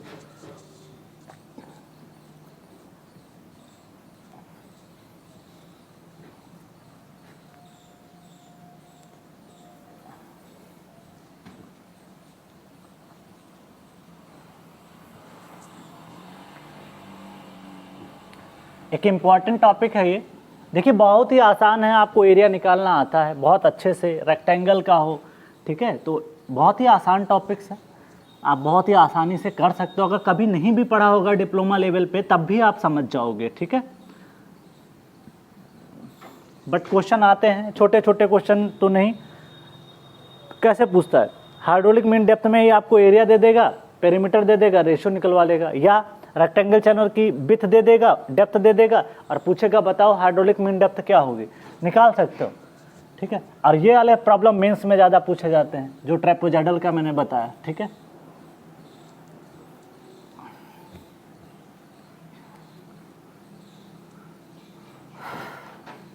तो ध्यान रखिएगा फ्रॉड नंबर में कैरेक्टरिस्टिक लेंथ होता है, ना कि डायरेक्टली कोई चीज़ और पुट कर देना।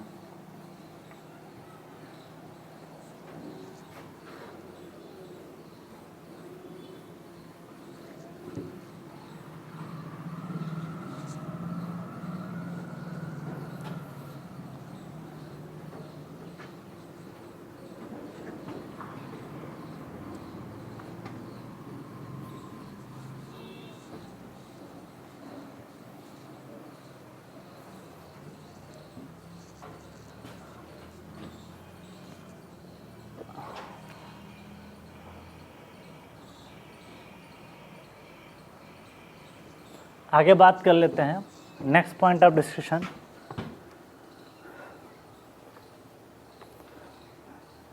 नेक्स्ट पॉइंट ऑफ डिस्कशन जो निकल के आता है, यहाँ से भी ऑब्जेक्टिव क्वेश्चन निकल के आ सकते हैं और पूछा भी गया है। पूछा यह है कि velocity distribution in open channel flow कैसा होता है। पाइप फ्लो तो जानते हो, फ्लो थ्रू पाइप, चाहे वो आपकी पैरेलल प्लेट्स रख दी जाए पैराबोलिक बनता है, और चाहे आपका पाइप के अंदर फ्लो हो तब भी आपने देखा था पैराबोलिक वेलोसिटी था, और वहाँ पे कुछ रिलेशनशिप निकल के आए थे। जो यू मैक्सिमम होता है वो 2 टाइम एवरेज होता है, और जब प्लेट के केस में फ्लो करता है तो वो 1.5 टाइम्स होता है। Maximum velocity is equal to 1.5 times average velocity. ये सब ऑब्जेक्टिव क्वेश्चन बनते हैं, ठीक है। मेरा यहाँ पे पॉइंट ऑफ डिस्कशन नहीं था, लेकिन फिर भी मैंने आपको याद दिला दिया कि पैरेलल प्लेट्स होती हैं तो 1.5 टाइम्स होता है, और जब आपका पाइप्स होता है तो इन केस आप पाइप आपका 2 टाइम होता है, ठीक है। चल अब हम बात करने जा रहे हैं वेलोसिटी डिस्ट्रीब्यूशन की, जिसके बारे में यहाँ पे हमको बात करनी है। तो velocity distribution in open channel flow कैसा देखने में लगता है, यहाँ से भी ऑब्जेक्टिव क्वेश्चन निकल के आते हैं। Velocity distribution in open channel flow, in open channel flow. Open channel flow में वेलोसिटी डिस्ट्रीब्यूशन कैसा रहता है उसके बारे में हम लोग यहाँ पे बात करने वाले हैं, ठीक। तो सबसे पहले अगर मैं बात करूँ, ठीक है, तो यहाँ पे डायग्राम में अगर मैं बात करूँ तो डायग्राम के माध्यम से मैं समझाने की कोशिश करूँगा। और ये डायग्राम इंपॉर्टेंट है, ये हाइड्रोलॉजी में भी पढ़ाया जाता है, थोड़ा बहुत टॉपिक है इसका, वहाँ पे एक चैप्टर है तो उसमें भी थोड़ा बहुत बातें आती हैं। हो सकता है आपने पढ़ा हो सकता ना भी पढ़ा हो, कोई ज़रूरी नहीं है, ठीक है। तो वेलोसिटी डिस्ट्रीब्यूशन जो है डायग्राम कुछ इस तरीके से रहता है। डेप्थ के अलॉन्ग और हम वेलोसिटी का रिप्रेजेंटेशन कर रहे हैं। दिस इज द, ये आपका ग्राउंड लेवल है, और डेप्थ के अलॉन्ग हम इसको देखेंगे। ध्यान रखिएगा डेप्थ हम लोग यहाँ पे टॉप सरफेस से मेजर करते हैं, ना कि ग्राउंड से, ठीक। प्रैक्टिकली भी अगर आप देखोगे तो डेप्थ कहाँ से मेजर की जाती है, टॉप से। आप गेज लेके जाते हो, गेज से मेजर कर लेते हो, तो टॉप सरफेस से ही मेजर करते हो, ठीक। चल तो इसकी वेलोसिटी कुछ इस तरीके से रहती है। पैराबोलिक या लॉगरिथमिक स्केल होता है, ठीक है। चल दिस इज द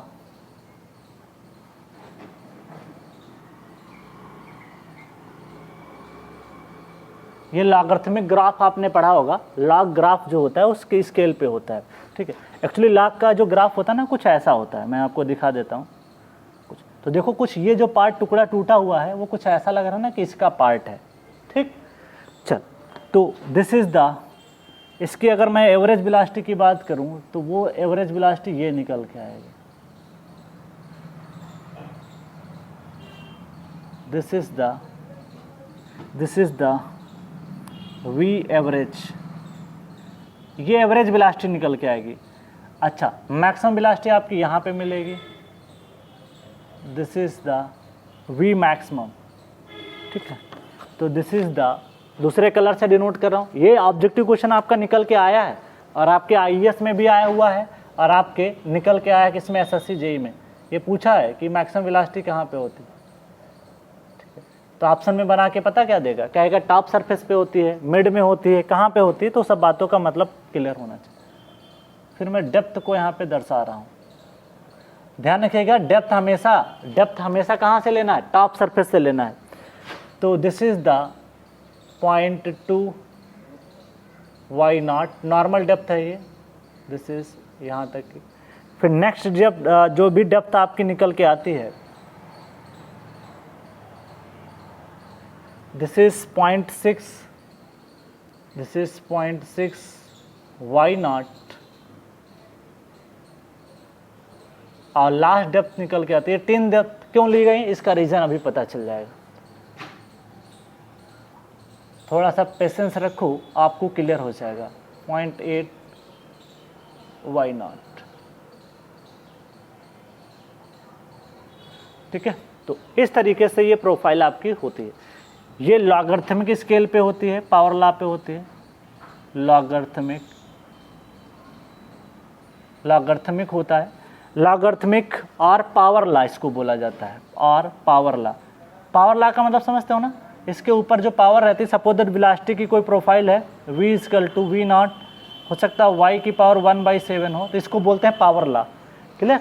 तो इस तरीके की जो वेलोसिटीज रहती है उनको बोला जाता है पावर लॉ। क्या बोला जाता है, पावर लॉ, या लॉगरिथमिक इसको बोल सकते हो, क्योंकि लॉ का पार्ट है इसलिए इसका नाम पड़ गया लॉगरिथमिक। ये वाला जो पार्ट दिखाई पड़ रहा है ना, ये कुछ ग्राफ उसी का ही है, ठीक है, इसलिए इसका नाम पड़ गया लॉगरिथमिक। ये इसको बोलते हैं, this is called inward shifted curve.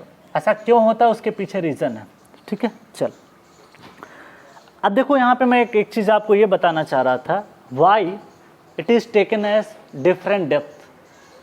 0.2 depth पे, मतलब जो भी टोटल डेप्थ है उसका लगभग 20%, ये 60%, ये 80%, 3 डेप्थ दिखाई गई हैं।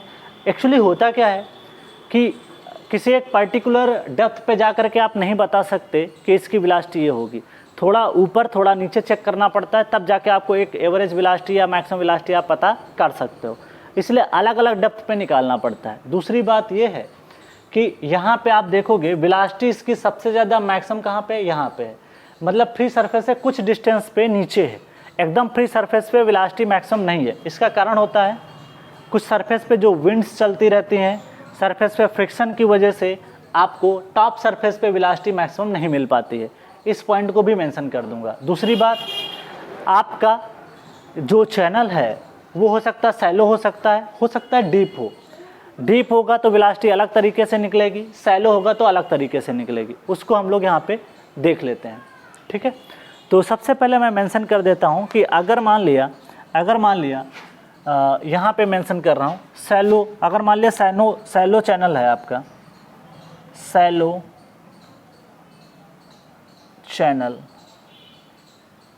चैनल है, तो इस केस में जो एवरेज वेलोसिटी निकल के आती है वी एवरेज, ध्यान रखिएगा मैक्सिमम की बात नहीं कर रहे हैं, एवरेज की बात कर रहे हैं।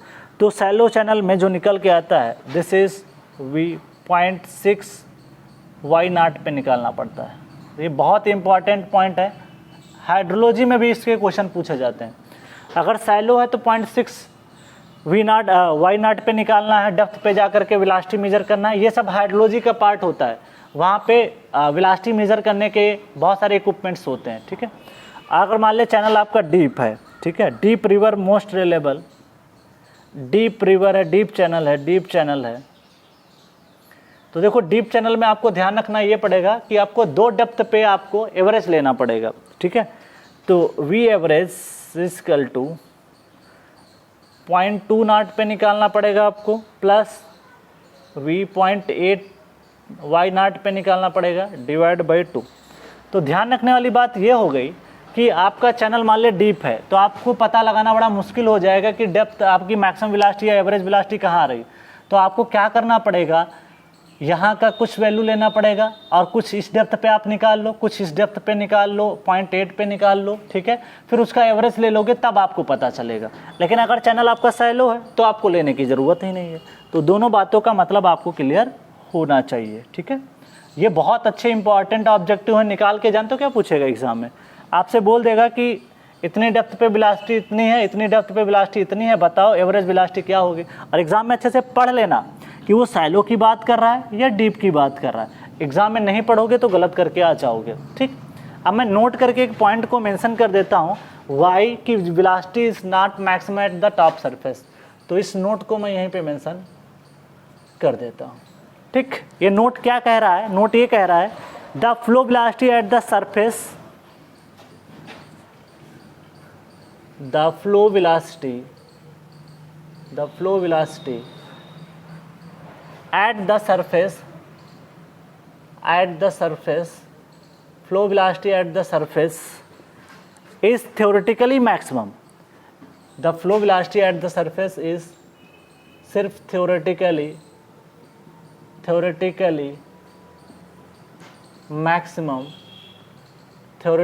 maximum, but due to resistance of air,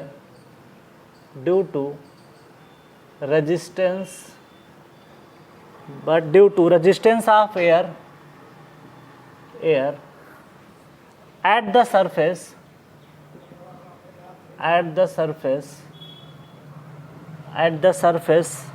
maximum velocity occur, maximum velocity, बहुत इंपॉर्टेंट पॉइंट है ये एग्जाम के लिए। Maximum velocity occurs just below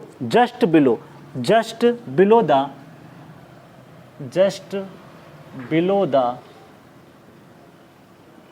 free surface, ठीक है। तो इस चीज़ को थोड़ा सा आपको ध्यान रखना पड़ेगा। कुछ और पॉइंट हैं उनको मेंशन करता हूँ। पॉइंट नंबर 1 वो तो नोट करके मेंशन कर दिया, ध्यान रखिएगा, just below the free surface रहेगा, ओके। सरफेस पे ऑप्शन बना के देगा जरूर कि टॉप सरफेस पे होगा, मिड पे होगा, ऐसे ऑप्शन बनाएगा। तो just below the free surface होगा तभी। और एक ऑब्जेक्टिव ये बना देगा आपको, ठीक। ये भी बना सकता है कि वो लॉगरिथमिक पावर में रहता है, ग्राफ किस में रहता है ये भी पता होना चाहिए। 4 ऑप्शन बना देगा, पैराबोलिक है, लीनियर है, लॉगरिथमिक स्केल पे, किस पे है वो पता होना चाहिए, ठीक। चल फिर आगे बात करते हैं। दूसरा पॉइंट है non uniform velocity distribution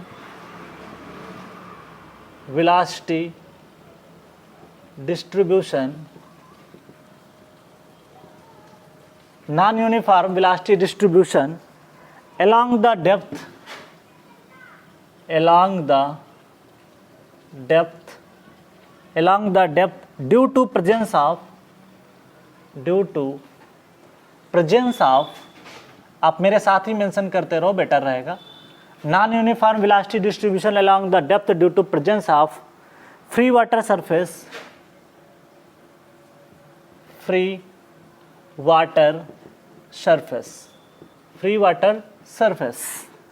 and resistance from the channel boundaries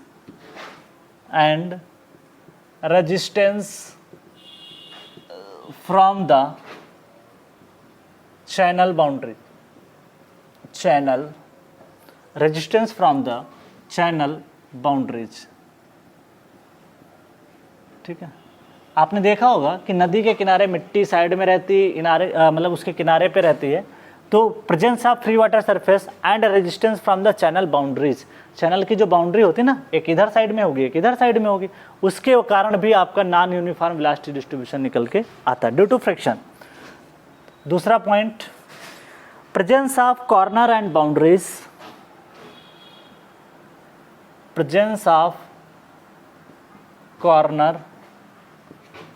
boundaries, ये सारे इंपॉर्टेंट पॉइंट हैं। And boundaries, presence of corner and boundaries in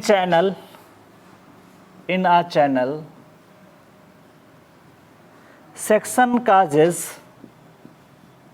section causes the velocity vector the velocity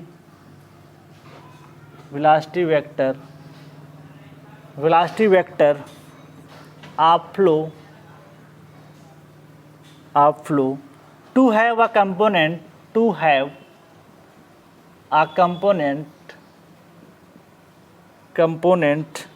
not only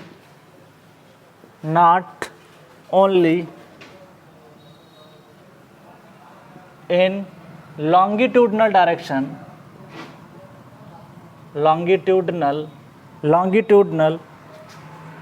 not only in longitudinal and lateral direction also,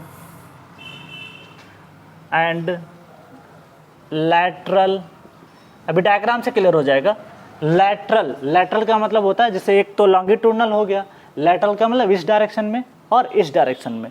lateral direction of flow, direction of flow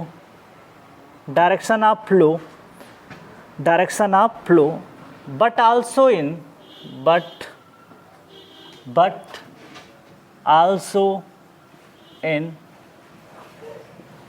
normal direction,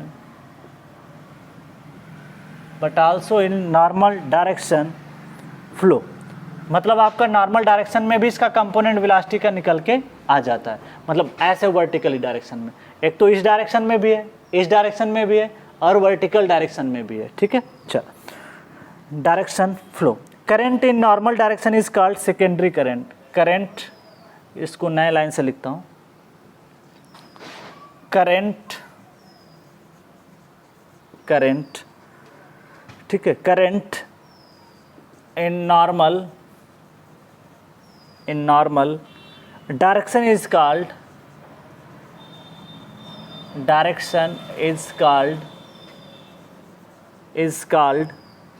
secondary current, द्वितीयक जिनको बोलते हो secondary current.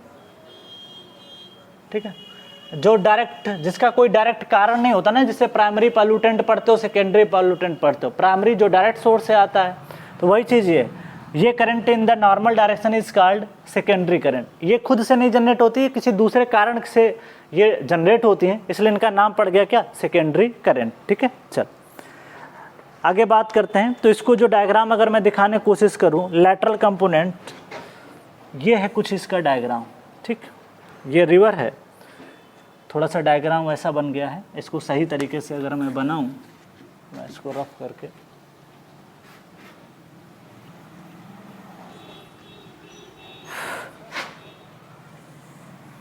इस तरीके से ये centre line हो जाएगा रिवर का। ठीक, ये पानी से फिलअप कर दो आप, क्लियर। नॉर्मल डायरेक्शन जो निकल के आएगा कुछ ये आएगा नॉर्मल डायरेक्शन। ठीक है, जो पानी की लहरें उठती हैं ना, तो उन्हीं की जैसा ही कुछ होता है। तो this is called vertical direction, this is called normal direction. ठीक है, चल। और यहाँ पे अगर आप देखोगे, जो इधर से कंपोनेंट होगा लैटरल डायरेक्शन में, वो एक दूसरे को कैंसिल आउट कर देगा। मतलब ये जो चैनल बाउंड्री आप देख रहे हो, ये चैनल जो बाउंड्री है आपके पास में, ठीक है, तो इधर का कंपोनेंट इधर जाएगा और इधर का कंपोनेंट इधर जाएगा, तो एक दूसरे को कैंसिल आउट कर देगा।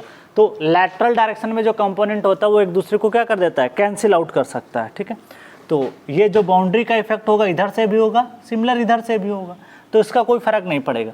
लेकिन जो नॉर्मल डायरेक्शन में कंपोनेंट है उसको कैंसिल आउट नहीं हो पाएगा। तो वही ये लिखा है कि presence of corners and boundary. ध्यान दीजिएगा, ये कॉर्नर्स हैं, बाउंड्रीज हैं in a channel section causes the velocity vector of flow to have a component not only in longitudinal direction। मतलब सिर्फ वेलोसिटी का कंपोनेंट ये नहीं है, उसके अलावा इस डायरेक्शन में भी है और इस डायरेक्शन में भी है। ठीक है, to have a component not only in the longitudinal and lateral direction of flow but also in the normal direction.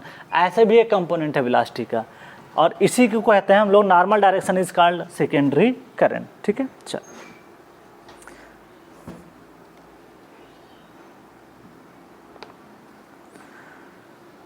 Note करके एक पॉइंट और मेंशन करते हैं। Dip of maximum velocity given surface, dip of, तो जानते हो ना velocity का, यहाँ पे मैं डायग्राम चैनल के माध्यम से बना देता हूँ। तो मैक्सिमम वेलोसिटी का सरफेस कुछ गिर जाता है, ये हो जाता है, ठीक है। चलो ये डिप क्यों आया उसका रीज़न मैं लिख देता हूँ। इसका कारण है सेकेंडरी करंट। तो ये जो डिप होता है यहाँ पे, वो डिप इसलिए आता है ड्यू टू सेकेंडरी करंट। तो इस पॉइंट को dip of maximum velocity given surface, dip of maximum velocity, dip of maximum velocity given surface,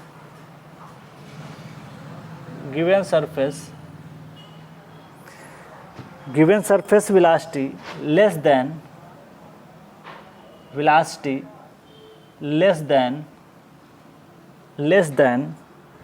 maximum velocity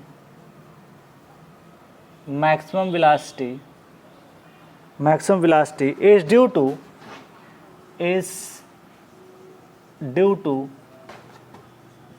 secondary current. द्वितीय करंट के कारण ऐसा होता है, जो नॉर्मल मैंने बताया उसके कारण ऐसा होता है, जो आपका ये बीच में डिप आ जाता है हल्का सा, ठीक। And it is the function of aspect ratio, and it is the function of aspect ratio. ये एस्पेक्ट रेशियो क्या होता है इसको देखते हैं। एस्पेक्ट रेशियो होता है जो चैनल का डेप्थ होता है और चैनल की जो विड्थ होती है उसका रेशियो होता है। तो this is ratio of depth upon width of channel. Depth and इसको डी अपॉन डब्ल्यू से डिनोट कर सकते हैं। डी डेप्थ मान लिया, कैपिटल डी डेप्थ है, डब्ल्यू यहाँ पे क्या है, विड्थ ऑफ चैनल है।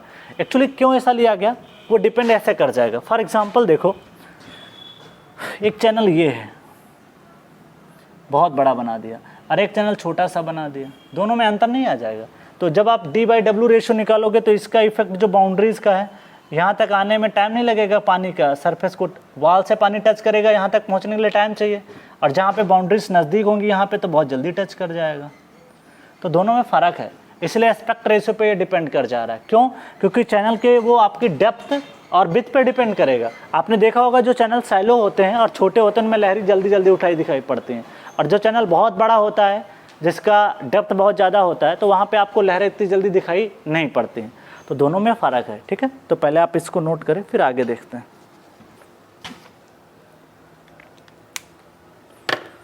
पहले आप इसको नोट डाउन कर लें, उसके बाद में हम लोग आगे बात करते हैं।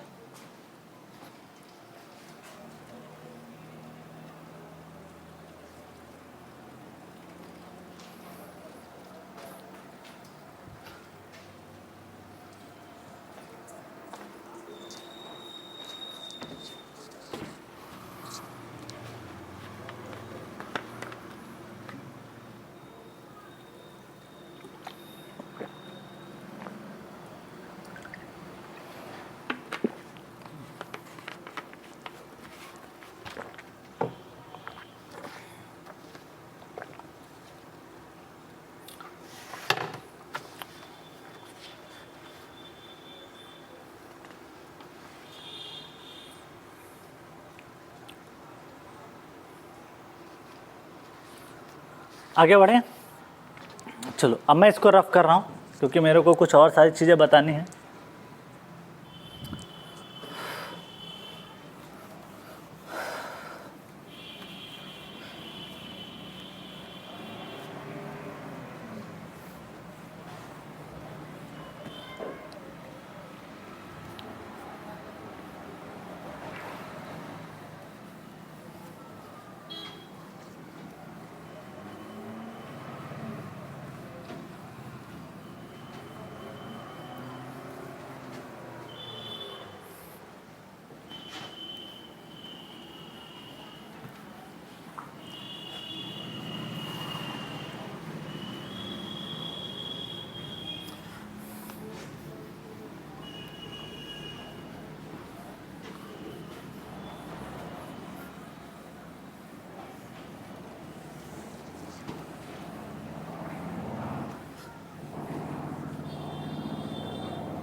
तो यहाँ से भी क्वेश्चन आप देखने को मिलेगा आपको एग्ज़ाम में और कहीं से भी भाई 2 क्वेश्चन भी अगर हमको टॉपिक में मिल जाता है तो हमारे लिए 2-2 नंबर बहुत इंपॉर्टेंट है।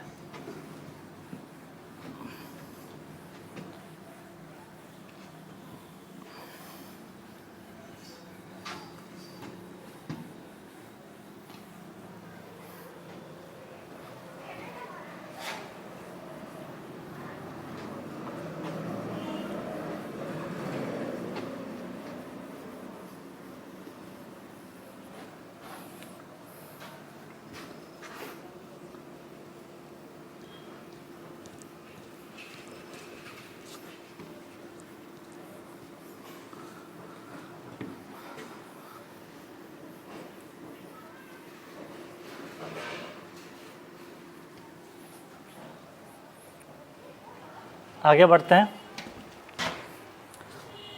चलो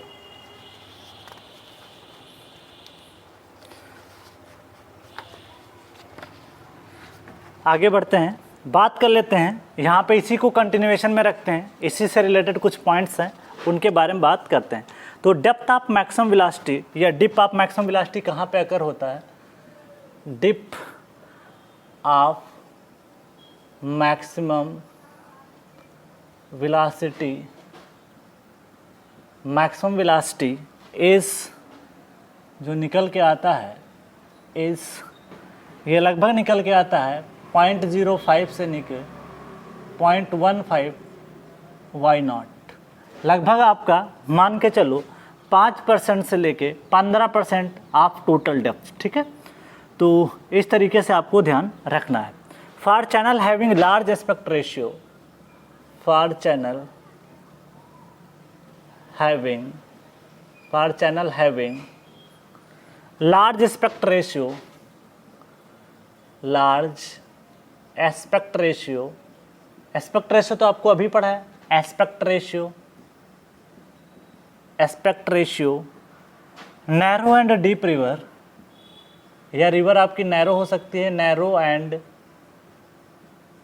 deep river, narrow and deep river, dip of maximum velocity, dip of maximum velocity, dip of maximum velocity is at larger depth, is at larger depth। तो ध्यान रखिएगा, जो डिप ऑफ मैक्सिमम वेलोसिटी अगर आपका channel narrow है, channel बहुत narrow है और बहुत डीप है, तो वहाँ पे आपका dip of maximum velocity is at large depth, ठीक है। तो वो आपको लार्ज डेप्थ पे दिखाई पड़ेगा, clear. As we move from centre towards the boundaries, as we move from center towards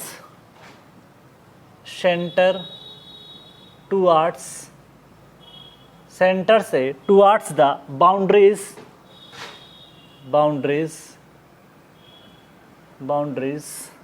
depth of water increases, depth of water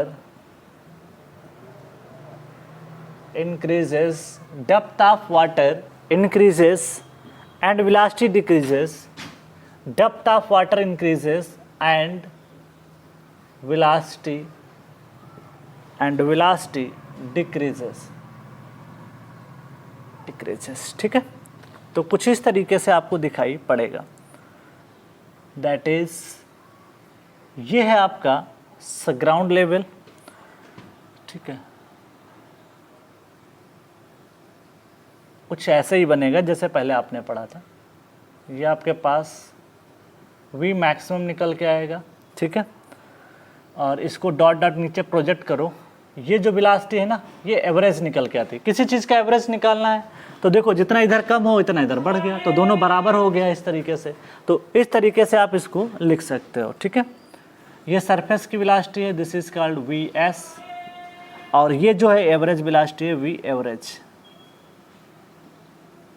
same profile है जैसे आपने पढ़ा था, इनवर्ड शिफ्ट ऑफ कर्व, इसको बोलते हैं inward shift of curve, inward shift of curve, ठीक है। चलो चलो यहाँ पे जो निकल के आता है वी एवरेज जो अप्रॉक्सीमेट निकल के आता है 0.8 से लेके 0.95 ऑफ वीएस, ठीक है। तो एवरेज वेलोसिटी इस केस में जो निकल के आती है वो लगभग बराबर होती है 0.8 से लेके 0.95, ठीक है, वीएस के टाइम्स।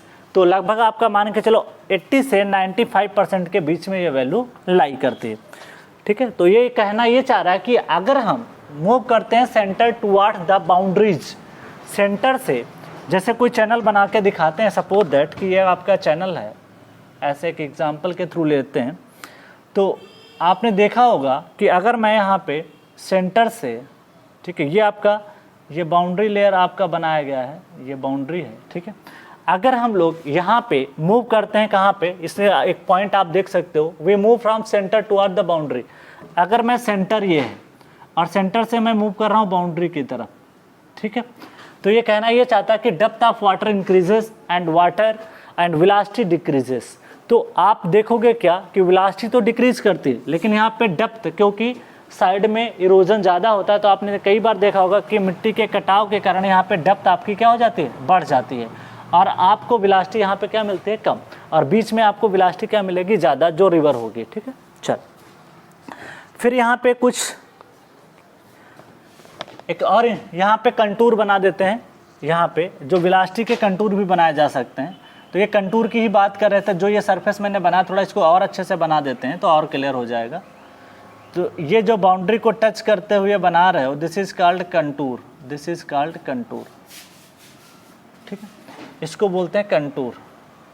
कंटूर तो जानते हो, सेम लाइन ऑफ एलिवेशन, तो दिस इज कॉल्ड कंटूर।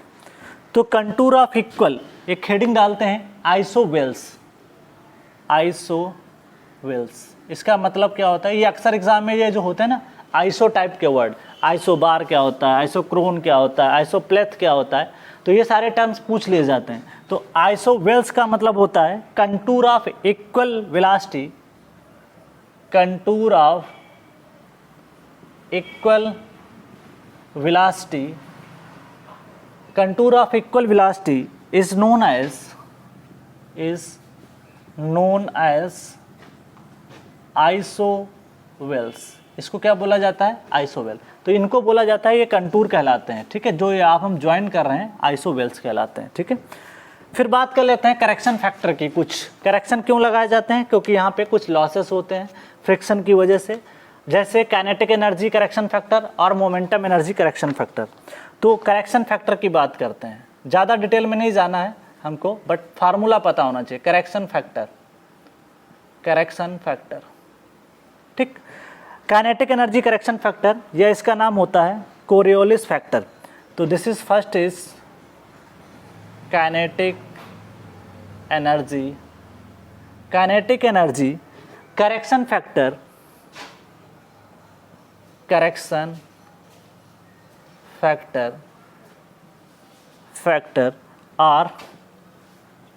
और कोरियोलिस फैक्टर, इसका दूसरा नाम है, ध्यान रखिएगा, पूछ लेगा एग्जाम में कि बताओ काइनेटिक एनर्जी फैक्टर का दूसरा नाम क्या होता है, तो कोरियोलिस फैक्टर भी इसको नाम दिया जाता है। और बहुत अच्छे से पढ़ा था, एनर्जी का टर्म आया है तो ये दो चीज़ों का रेशियो होता है, अल्फा से डिनोट किया जाता है, this is denoted by alpha. Momentum correction factor को हम लोग बीटा से डिनोट करते हैं। तो this is the ratio of, क्या रेशियो होता है, दो चीज़ों का रेशियो होता है। तो kinetic energy based on actual velocity ऊपर होता है, kinetic energy based on actual velocity divide by kinetic energy based on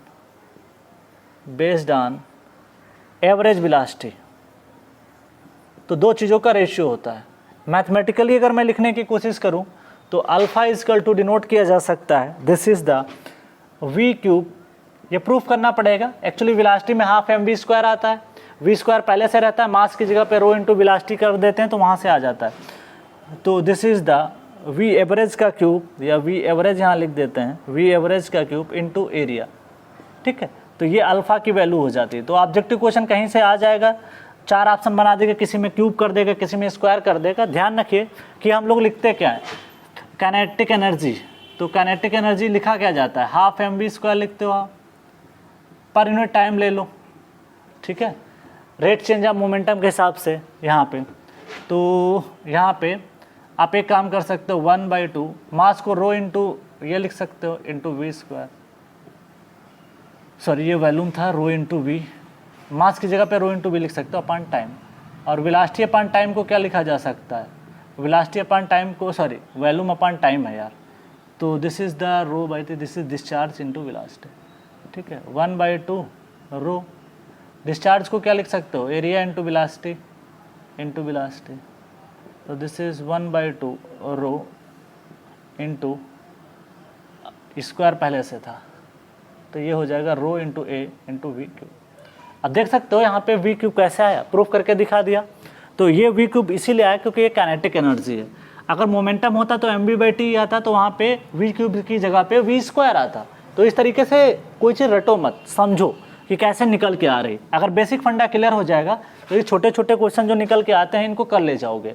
तो मैंने प्रूफ करना आपको बता दिया। चल यहाँ पे v क्या है, actual velocity of elemental area, मैं लिख देता हूँ यहाँ पे v is the actual velocity of actual velocity of elemental area, ये एक्चुअल वेलोसिटी आपको मेंशन करेगा।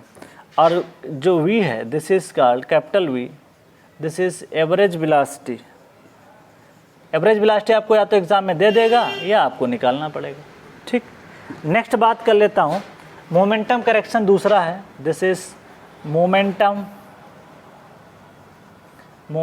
ये सब छोटे छोटे ऑब्जेक्टिव जरूर हैं, FM में भी पढ़ाए जाते हैं, यहाँ पे भी बता दे रहा हूँ। Momentum correction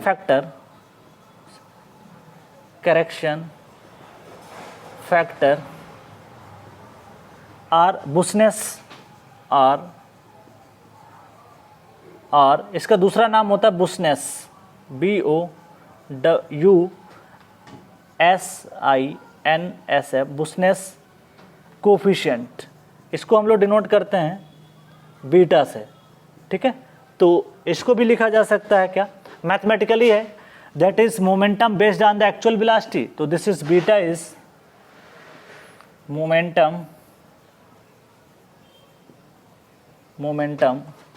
based on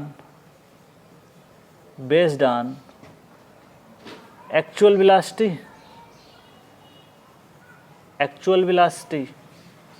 divide by momentum based on average velocity, momentum based on average velocity, ठीक है, average velocity, clear, momentum based on average velocity. अब इसकी क्या वैल्यूज होती हैं आपने पढ़ा होगा, pipe flow, plate flow, sorry जब पाइप फ्लो होता है, लैमिनार है, टर्बुलेंट है, तो उनकी वैल्यूज आपको रिमेंबर होनी चाहिए, FM में पढ़ाई भी जाती हैं। तो यहाँ पे जब मोमेंटम की बात कर रहे हैं तो इसको मैथमेटिकली अगर हम डिनोट करें, beta equal to that is integration of v² into DA divide by V average square into area. अब यहाँ पे v² आया, एनर्जी था, तो एनर्जी के केस में क्यूब क्यों आया, क्योंकि वहाँ पे हाफ mv² था। और जब मोमेंटम आप लिखते हो मैथमेटिकली, मोमेंटम क्या लिखते हो, मैं यहीं पे प्रूफ करके बता देता हूँ। मोमेंटम लिखा जाता है this is mv divide by time लिखा जाता है। मास की जगह पे रो इंटू वॉल्यूम लिखोगे, इंटू वेलोसिटी लिखोगे time. v by volume upon time को क्या लिख सकते हो, डिस्चार्ज, तो rho into Q into velocity, rho discharge की जगह पे area into velocity into V. तो ये क्या निकल के आ गया, rho into area into v² निकल के आ गया, ठीक है, रो ए v²। तो इस तरीके से आप देख सकते हो कि यहाँ पे कौन कौन से टर्म आ रहे हैं। देखो रो तो कैंसिल हो जाएगा दोनों जगह से, v और स्क्वायर आ रहा है, a आ रहा है, वही चीज़ यहाँ पे भी तो आ रही है, देख सकते हो आप, v² इंटू a आ रहा है, यहाँ पे भी v² आ रहा है।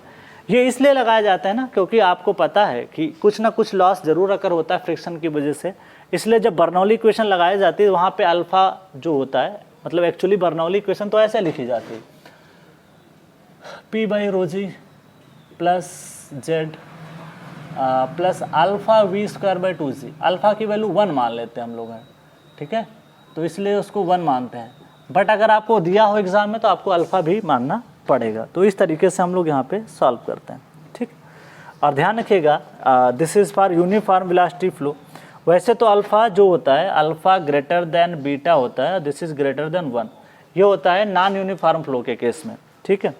और फॉर यूनिफॉर्म वेलोसिटी डिस्ट्रीब्यूशन, ये तो नॉन यूनिफॉर्म है, non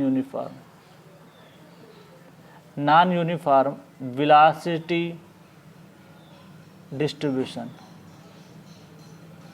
non uniform velocity distribution, alpha बराबर बीटा बराबर 1, ये केस होता है for uniform velocity distribution. For uniform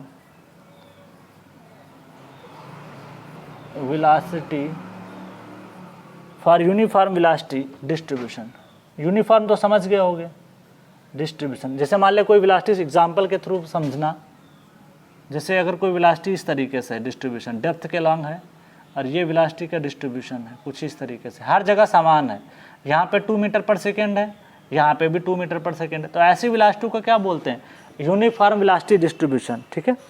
और बाकी इससे रिलेटेड जो एवरेज वेलोसिटी प्रोफाइल से कैसे कैलकुलेट किया जाता है वो सारी बातें जो है हम लोग जो है नेक्स्ट लेक्चर में बात करेंगे। मतलब यहाँ पे आपको ध्यान रखना ये है कि इसके क्वेश्चन FM में पढ़ाए जाते हैं, ठीक है। यहाँ पे आ गया था इसलिए मैंने इसको एक्सप्लेन कर दिया, पता होना चाहिए आपको, ठीक है। और कैसे डराइव करते हैं चीज़ों को वो भी मैंने आपको बता दिया, सिंपली ये कैसे किया, फिर ये बता दिया, मोमेंटम का भी बता दिया। तो कुछ रटने की ज़रूरत नहीं, एनर्जी में एक स्टेप ज़्यादा जाना है, V³ जाना है, यहाँ पे V² जाना है, ठीक है। और यहाँ पे इसके जो क्वेश्चंस लगाए जाते हैं वो मेंस में एक आधे आते हैं, बाकी इसके ऑब्जेक्टिव क्वेश्चन ही ज़्यादा बनते हैं कि किस टाइप का फार्मूला अल्फ़ा बीटा निकल के आता है। ध्यान रखिएगा इनमें कोरियोलिस फैक्टर है और ये जो फैक्टर है ये आपका जो है बुसनेस फैक्टर्स निकल के आता है, ठीक है।